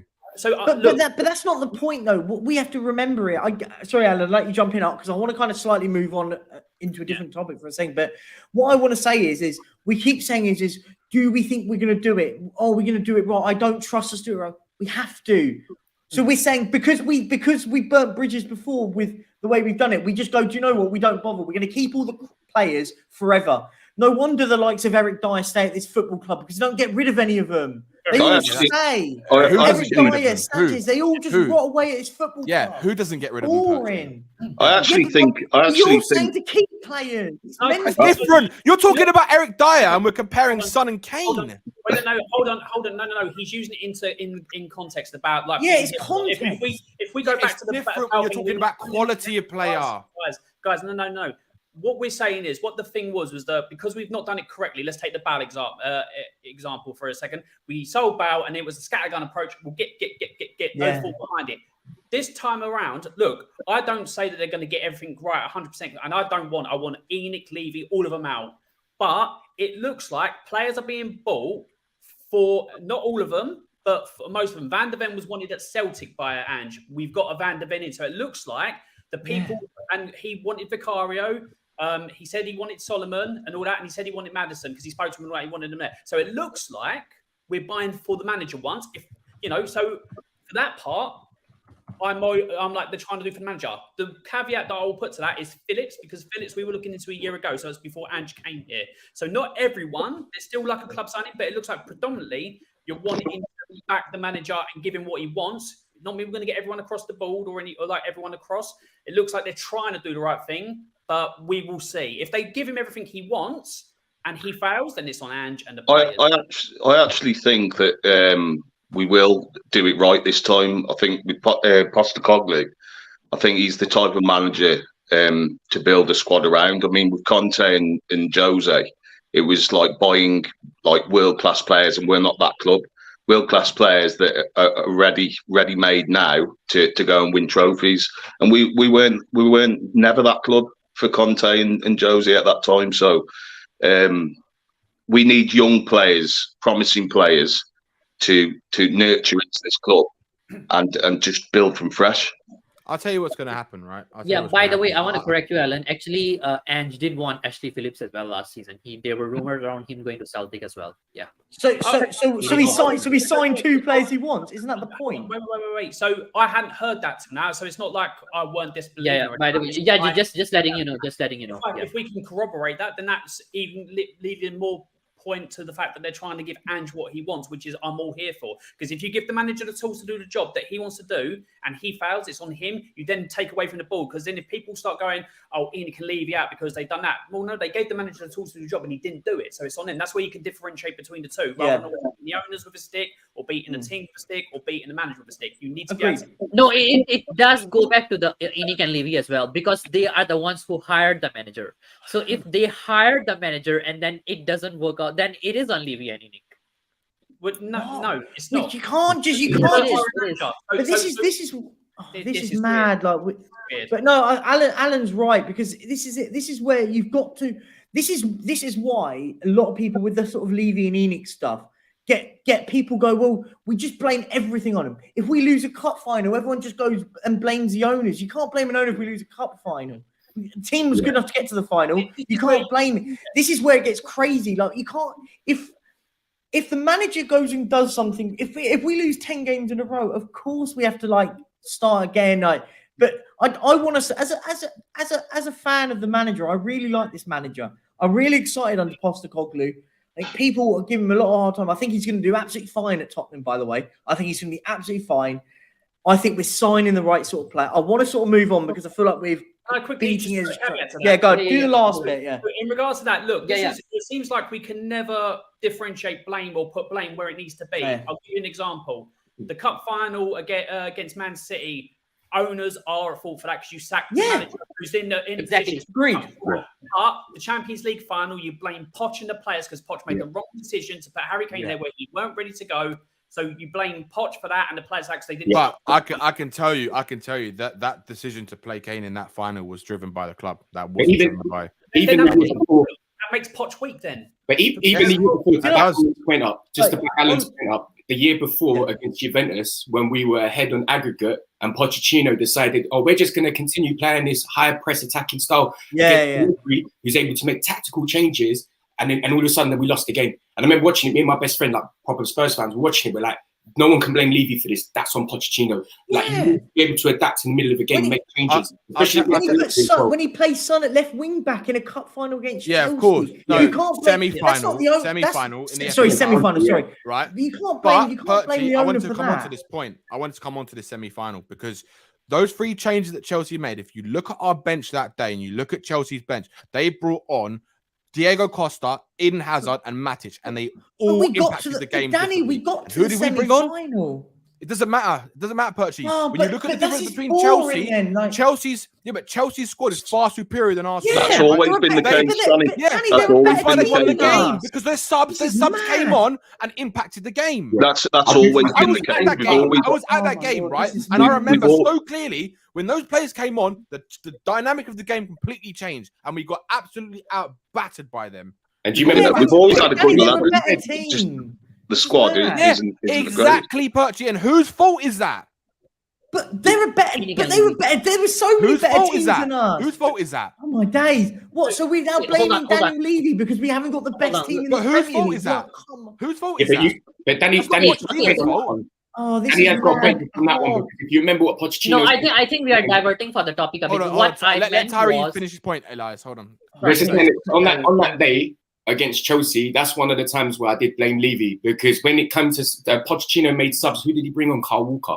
And it was like, that was almost like a protest for him to say, look, these are the options I've got off the bench. And then after the match, he did say, and I remember it to this day, if we want to be a big club, we need to act like a big club. Yeah, 100%. 100%. And that is why I blame Daniel Levy. It goes both ways, though. Exactly. Okay, guys.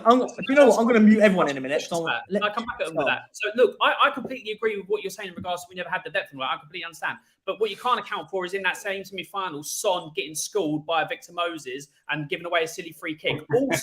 Also in the league that year, when we beat them 2-0 at home, were we still complaining that we had a really small squad then when we beat them and closed the gap to them in the Premier League? Or were people like, we never had a squad. We had a first 11. We never had a squad. But when we won, it didn't come up. When we lost the semi-final, it came up. That's what I'm saying. We need to be able to differentiate between two, because people are going for, I can use this here, but then I'll here.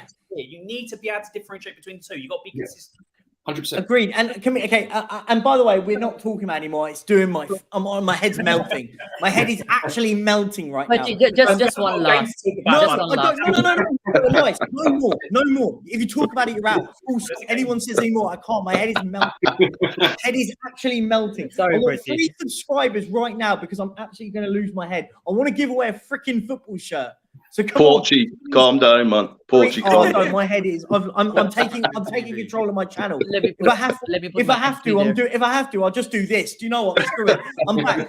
Welcome back. This is the Perchy TV, and we're going to go and carry on for another half an hour. Honestly, sorry, my head's gone. I don't know how to go back now. It's not even going back. There we go. Sorry. Big up Dara. Saudi went after Son, not Bayern agreed. If Bayern Munich were after Son, there'd be more chance in wanting to put agree in terms. I think there's a massive difference there. Of course, we're going to move on quickly from this, guys. 3 subscribers. I'm going to give away a shirt. Whilst let me see how many likes. 122 likes. Get the likes up as well, guys. Come on.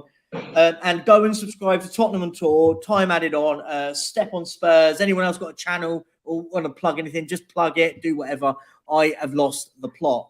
And massive shout out to the guys that have sent super chats in. Thank you very much, guys. Shakhtar Donetsk is kicking off in a couple of hours or so. Tell me, what are your thoughts on, and who do you what do you want to see? We mentioned it a little bit earlier, but let's just kind of round it up before we do a giveaway.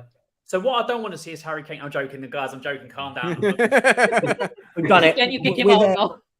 We're there. So we've hit the 1800. We'll do the giveaway just a minute. Everyone put in hashtag mustard. Big up, man. Big up.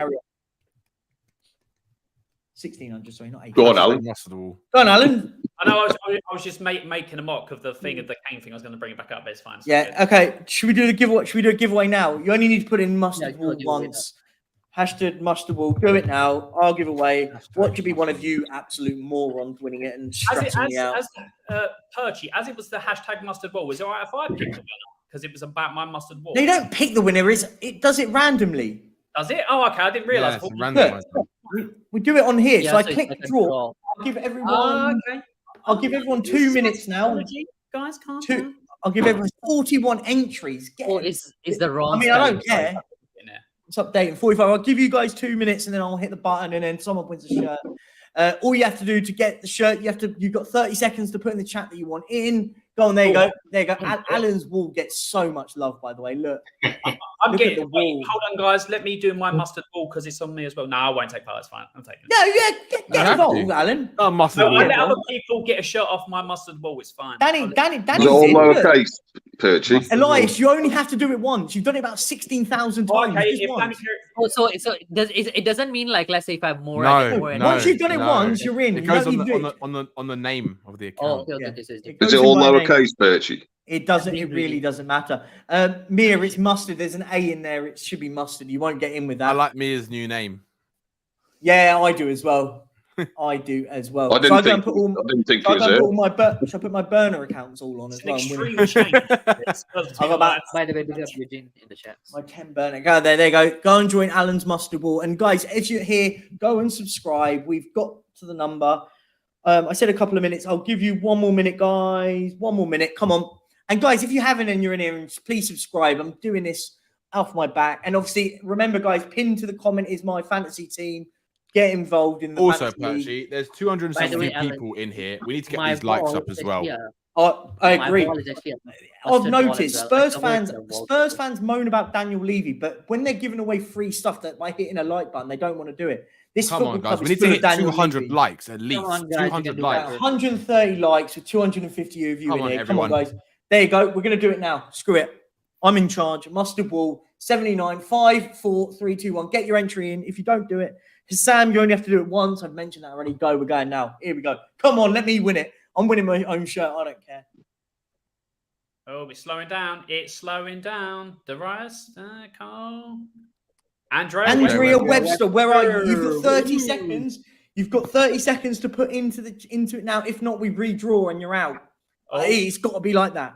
You've got to do it now. Give him 60 seconds at least. No, 30 seconds. It's rules. I'm watching the chat. Andrea. You've got to. Otherwise, you've got 30 seconds. You've got until the tick clock's over. You're nearly there. And what? Save your presence, save yourself. You haven't put anything in yet. Oh, they have. I haven't. I can't see Yeah, it. Oh, there you They are. have, yeah. Boom. So, Yeah, Andrea Webster, go and message me on Instagram or Twitter if you want, at the Perchy on Twitter, at the Perchy TV on Instagram. Just message me and I'll get that with whatever you want, and we'll get that. And well done. Well done. We've made 1,600. I'm buzzing for that. Let's go. Thank you very much for getting involved, guys. Congrats. Yeah, well done. We'll stop sharing, and now I've got to talk to you lot again. That's part of the problem. We're gonna go for another 20 minutes, and as Danny said, get the likes up, guys. Get this over 200 likes. It's very hard. It's 142 now. We need to get this to 200, guys. Come on, it's just done a lovely giveaway. So we've got to hit the likes up. Hit the like Richarlison's banging in the goals. No, dear me, don't start that one. No, everyone will under. Don't go there. Yeah, guys. On a serious note, though, we're now on the road for pushing now, in the sense of last two friendlies.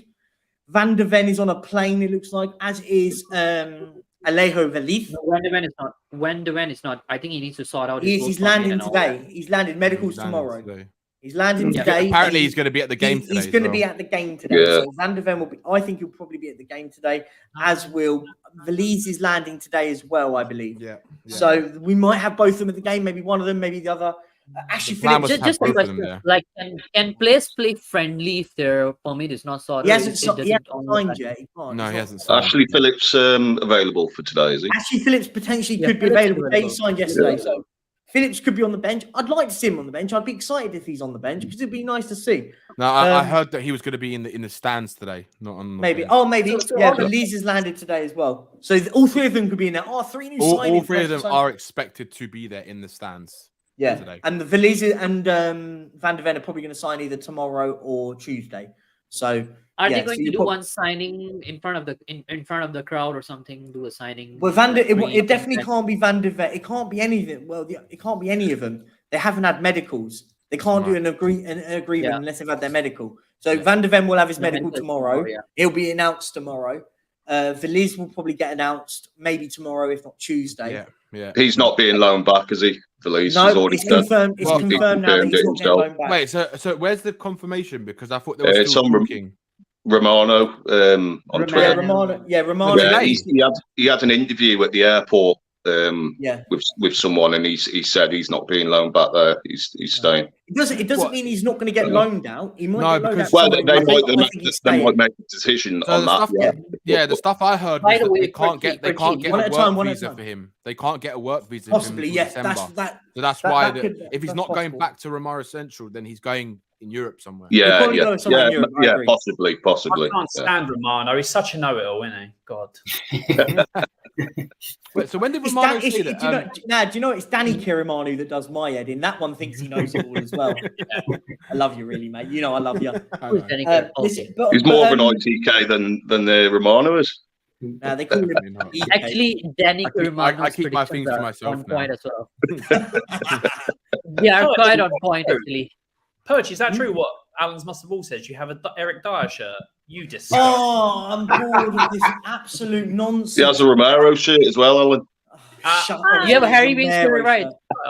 Do you have a Winks? I don't have an Eric Dyer shirt. Wink, The missus keeps saying it. It's not true. It's fake news. You love I just want to What's say. the worst statement have you got? Perchy loves Eric Dyer. Eric Dyer You're loves getting Perchy. booted in a second. It kind of right. I want to say, before anything, I just want to say massive shout out to this man. This guy's an absolute real one. £20 donation. Daniel, thank you so much. And big up Perchy in the panel. We'll do the game later. We will. And I just want to say a big shout out to this guy, because in the charity stream, this man was donating for fun. He donated easy £300 to the charity for the charity stream. So I want everyone a massive thank you to Daniel in the chat, because Big up Daniel Mon. Big up, Daniel. He's been here, one of the real ones from day one. He has much love. He's a massive supporter of the channel. So thank you. Big up to you, sir. Big up to you, sir. So guys, what's next?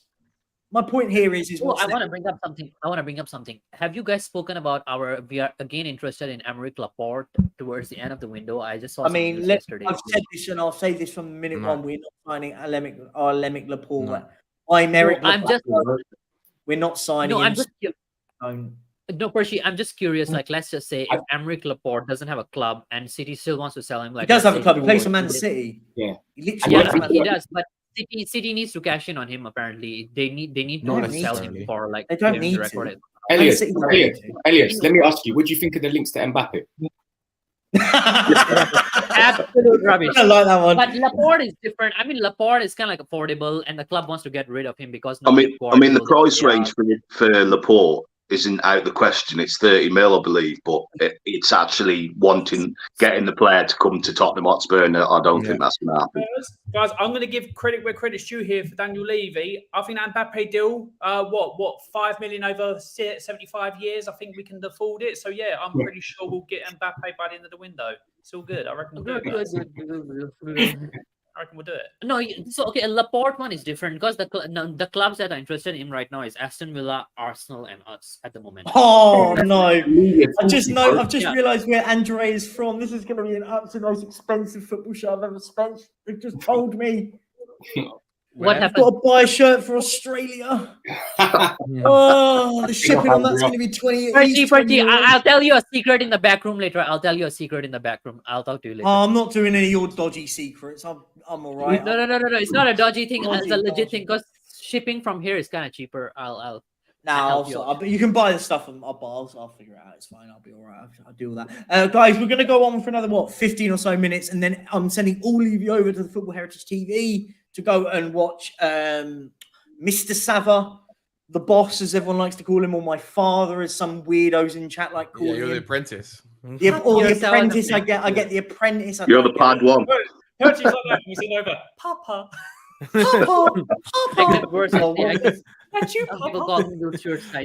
That's what you should call it, Padawan Perchy TV. It's actually the Perchy Heritage TV now. Perchy Heritage. So guys, signings are coming in. Excited for him. I think most of us are. We're excited to see what Veliz can do, what Ashley Phillips' role going to be moving forward. Van der Ven, I'm really excited about. He was the one I really wanted from point one. Everyone was going about Tapso, but I really wanted Van der Ven. I said, I think for our team right now, he fits what we need spot on. I wanted Tapso as well. I'm hoping maybe we can reignite that. I doubt it. But guys, I'll start with Alan. I'll work my way round. Alan, who do you want? Sorry, I wasn't talking to your wall. I was talking to you. The wall has more knowledge than you. Anyway, are you disrespecting? By the way, Perchy, you threw out a nice little dig there, but you've been grooming most of the stream, so you just made. I do. I'm only winding you up. I'm only winding you up. Just roll the tapes. It's polite. It's polite banter. Alan, it's a question. Serious question though. Who do you want to see now, up until the start of the season now, that can improve our transfer window? And I mean, when I say that, I mean realistic signings. If you could go 2 signings left, who do you get in and why? And we'll work our way around. I'm joking, not Mbappe. For me, look, I'll be honest. Like I said, you bring in too many, I think it will just be more of a detriment to the team than anything. But we've got extra people in, like Veliz, who came out of nowhere. I would just go one more defender who would be competing for the first team, whether that's Tapsoba, Tosin, whether a Laporte came out of thin air or anything like that. I would have any one of them to improve the centre-back area, and I think we're good for the start of the season. Yeah, great. No, fair play. Danny, on to you, mate. 2 signings right now before the start of the season. Who you have in and why? What's like names or positions? Both. Sangare, I would love, Mhm. and I mean, I'd love Tapsoba, but that's not going to happen. So I'd probably say Tosin. Okay, that's Laporte. fair. We're not going to get Laporte. We're not getting Laporte. I'm being realistic. Like I'm thinking Daniel Levy here. Like Yeah. We've got to be realistic, of course. Yeah, no, fair play. Good point. Tyree, what are you saying, mate? What are you thinking? Honestly, I'm just going to sound the same as Alan. I feel like exactly the same. I don't think we should we've got to get rid of players. So for me, it's more about the players that we're going to sell towards the window. Yeah, bring down the squad to make it clear to the players who are going to be competing for their places. But I do want one other centre back, and I want Tapsoba, because I feel like if Spurs get to like latter stages of competitions and stuff like that, Tapsoba is the centre back who could help you win a game, like one of those tight games. So yeah, kind of just the same point as Alan, but more focusing on the players that we're going to sell. Yeah, that's fair. Elias, what about you? 2 signings to improve us right now. And they've got to be realistic signings. It's a tough one. I'll go with maybe Tapsoba if we can, really. Like, if he wants to come on. But I'll go for another one. I think we should get a right back, perhaps. Go for maybe someone like Carl Walker-Peters, maybe. I don't know. Get Carl Walker back. Get Walker Peters back, or even get Carl Walker back.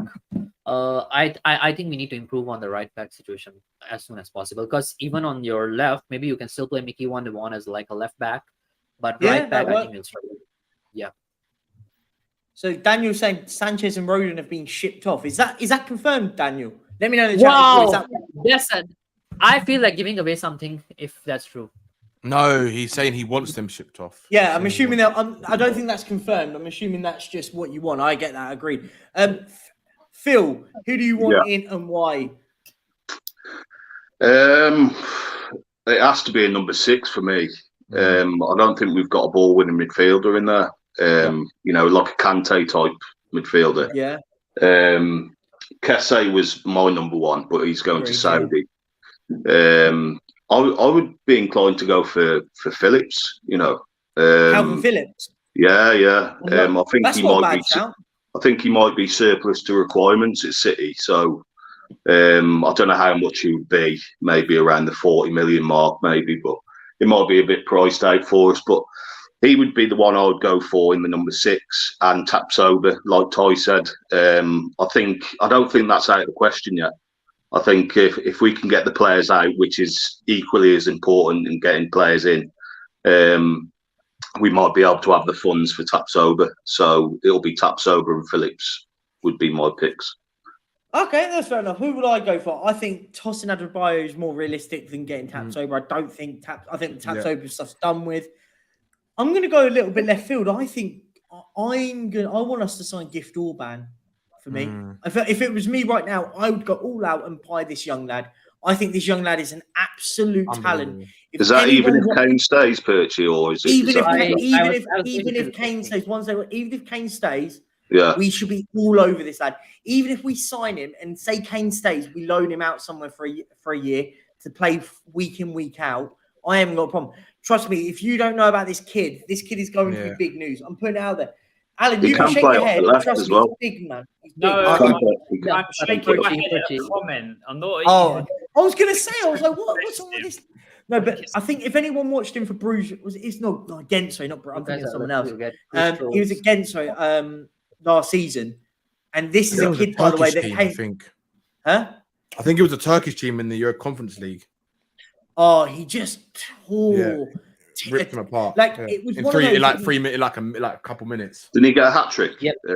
He caught a hat trick. Honestly, he was one of the best players in the Conference League last season. Yeah, people. But Perchy, he lost to West Ham, so no, thank you. I don't want anyone to come. Did they lose to West Ham? Right?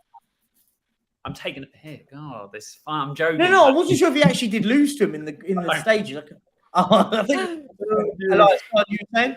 Yeah. I wanted to say, actually, if we sign Gift Orban, and let's just say Kane stays, you do realize you have like about 4, 5, and let's say if Troy Parrott and Dane Scarlett, one of them still say you have like 5 strikers who are there, and then you don't have European football. Scarlett, that's a lot for me, of strikers to for have me, in the team, man. Scarlett and Parrott can go for all I care. I think they're.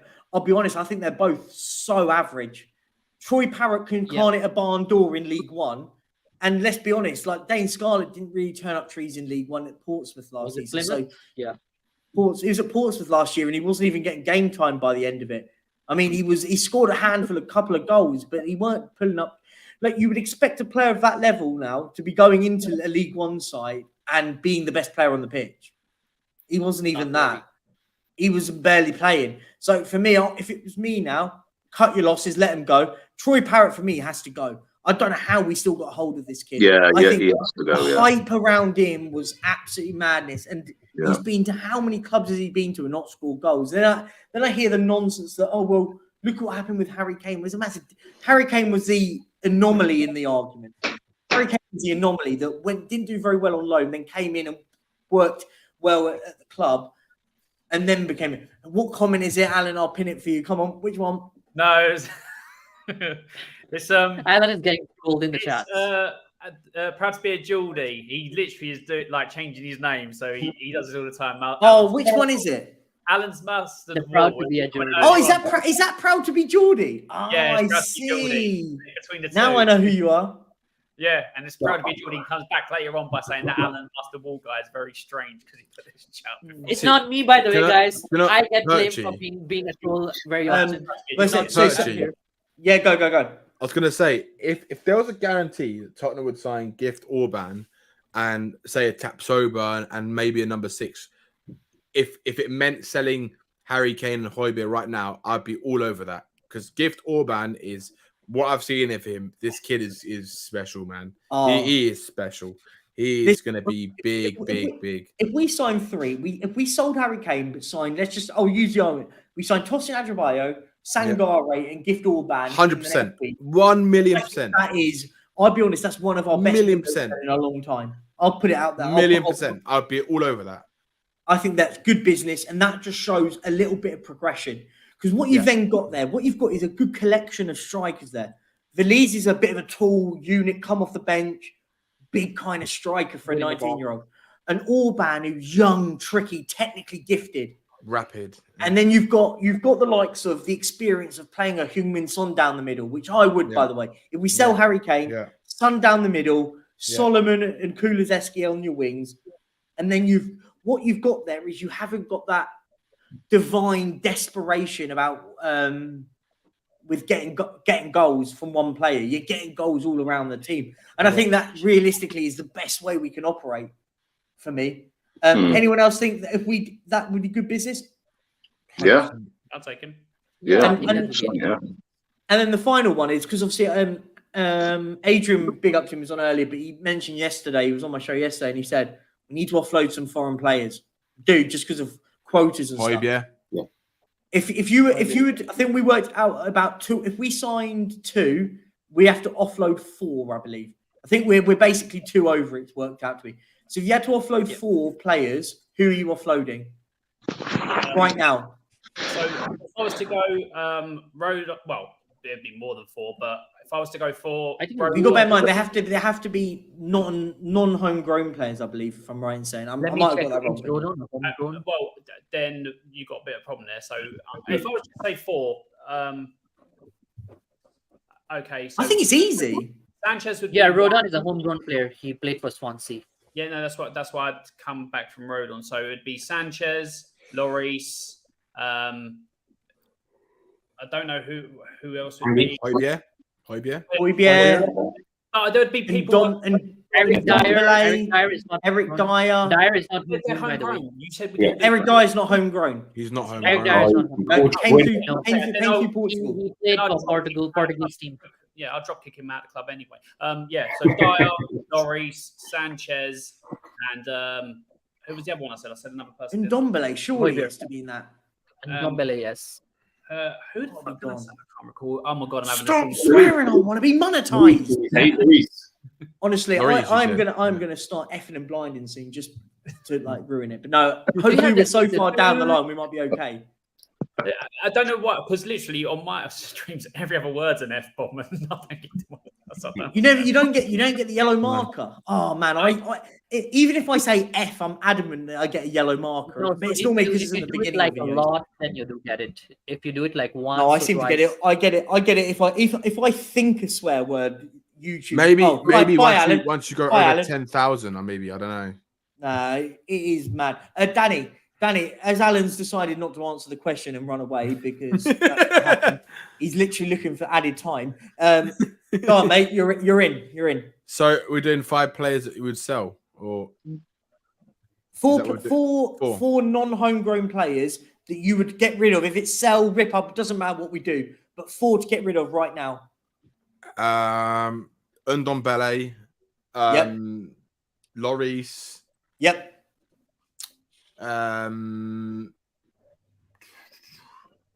Harry Kane. I would say Davinson Sanchez. Sanchez, and I would say Eric Dyer. Yeah, that's fair. Tyree, mate. Yeah, it's kind of just the same, innit? Lloris, Sanchez, Dyer, Ndombele, and I would like to offload Levy because he's definitely not a home.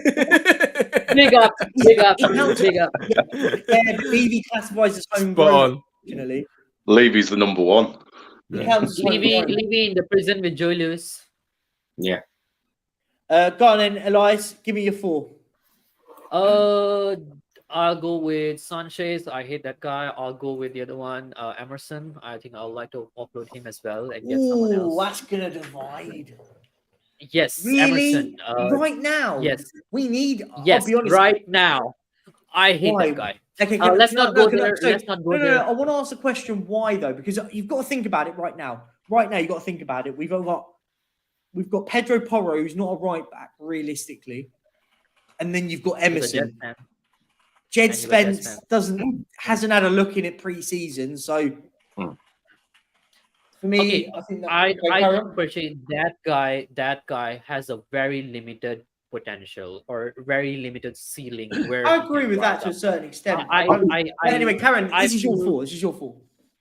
Yeah, I think that right now, if you are, let's say, going for a project manager, a player like him shouldn't be staying, which is just a stopgap. Like, let's say he give you this, he give you that, he can defend. Oh, I don't care. I think you should have a player like Jed Spence. Jed Spence is young. You can actually coach him. You can still develop him, and he had, in my opinion, Jed Spence has a higher ceiling than what Emerson has right now. So I would. What? Sorry. Yeah, you just. What I've seen actually, Jed Spence is quite. We haven't seen him play though. Forward. I have seen enough of him, I think, than what I've seen of Emerson. I think he has a potential. I'm not gonna lie. He's anyway, that's fine. Carry on. He's a technical player as well. He's good at with his feet as well. He's a good dribbler. He can defend decently as well. Okay. Sorry, I got actually a little bit distracted by a comment. Please don't put it up. Then I would actually say that if you were to play someone like Jed Spence, I think he can improve rather than someone like Emerson, who is just limitedly there. Even Pedro Porro, I think the amount of stuff that he offers you in form of his attack is way more than the kind of defense that you get from Emerson. But what about when I'd rather play either Pedro Porro or Jed Spence there instead of Emerson. What about when they need to defend though? Because the thing is, Emerson's shown that of all the players, that some of the defensive right backs we have, he's the best at defending.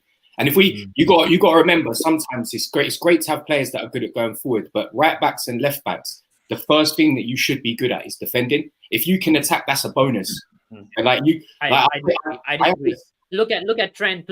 He has been playing with Liverpool, and we know that his defending is not good either. Okay. He has been good. Elias, so if you give me your thought, I've got to be quick because Andy Robertson has been doing that. We've got to push over to. I don't want to cut into the boss's time. He'll ban me. I'll get in trouble. Phil, hit me with your 4. Yeah, Lloris, Højbjerg, Sanchez, and Ndombele would be my 4. I think that's fair. My 4, which is exactly which I was saying, and I timed it perfectly. Where is it? I've just lost the freaking comment. It was from Thingamable. Where was it? This one. No, that's not the one. I can't even bloody find it. Yeah, this is my 4. Ndombele, Sanchez, Lloris, and Reguilon all can go. Ooh, They're all Reguilon. crap. I So, think Reguilon's crap. so you would keep Dyer? Yeah, now? right now. I wouldn't. Right, So I can answer my Because four. and no, but the reason, I know there's a theory to this. I've had my theory about Eric Dyer is you keep hold of him for 1 year. As long as he's not playing, you just keep him for 1 year, then get him, let him go on a free next year. It makes I try and get at least 1 penny for him, rather than get him going free. But, But who's buying him though? That's my theory. Who's buying him? just leave him outside the stadium. Someone will pick him up. It's fine. Really? Yeah. No, for me, I will be like my four is Lloris. Did you do your four? Dyer. No, because I some weirdo was looking in my window. I don't know who it was, and then he walked down the street. That's why I think it's proud to be Geordie. It could be. He knows about my mustard ball and stuff like that. Yeah, mine would be Lloris, Sanchez, Dyer, and Lo Celso. The reason why I'd be Lo Celso, I'll be consistent. He's come out and said before he doesn't want to be at Spurs, he wants to go, so I'm going to get him out. But people are going who are saying about Ndombele, like because he's not had the chance under Ange. Ange was going to give everyone a chance because he's been injured. People are saying now they'd keep Lo Celso because they've seen him under Ange. You haven't seen Ndombele, so you're making a judgment call based on someone given time under a manager, someone who hasn't been able to play under a manager. So that's why I would still go Lo Celso. Brilliant. And I think that wraps up the show relatively nicely. Thank you very much, guys. It's been entertaining. It's been seriously, love. Stop it, please. Because they all, the thing is this is the problem. When you say stuff, they believe what you say. I completely agree with this comment. Oh, yeah. I agree Hashtag Perchbot. We love you. Yeah. She's the best, but she's making up a lie. Maybe someone saw But you listen, hearing the. No, it's not true. It's crap. She edited the picture and put it on my Instagram. She runs a lot of the. Who's that? Is that your missus? Actually, is that your missus? Yes, that is. She's changing her name to different things all the time. It was. I'm just curious. I'm just curious. Does Perchy sing the Eric Dyer song when he's in shower? Just curious. Sorry, one, you don't need to know what I do in the shower. That's a bit mental. And anyway, I think we're going to end it on that note. On that note, we're going to end it. On that note, we're going to end it. Thank you very much, guys, everyone, for watching. You didn't even do score predictions, Perch. Yeah, go on quickly. Yeah, Throw him, we shout him out quickly. We've got 2 minutes because he's got his 3-minute 5 time minutes on. after So. Armin. Go on. 3, 2, 1, go. 4-3 Spurs. Yeah. Go on, everyone. Yeah, like 2-1, 3-2. 3-1. I'm saying we're winning 3-1. 3-1 Spurs. 3-2 Spurs. 3-2 Spurs. Awesome. Guys, thank you very much. Have a lovely time. And guys, go straight over hashtag Perchy Raid on Football Heritage TV and go over there and just spam it. On that note, guys, have a good time. Enjoy it. If you go into the game, peace out. Levio, Enico. Yeah, Levy.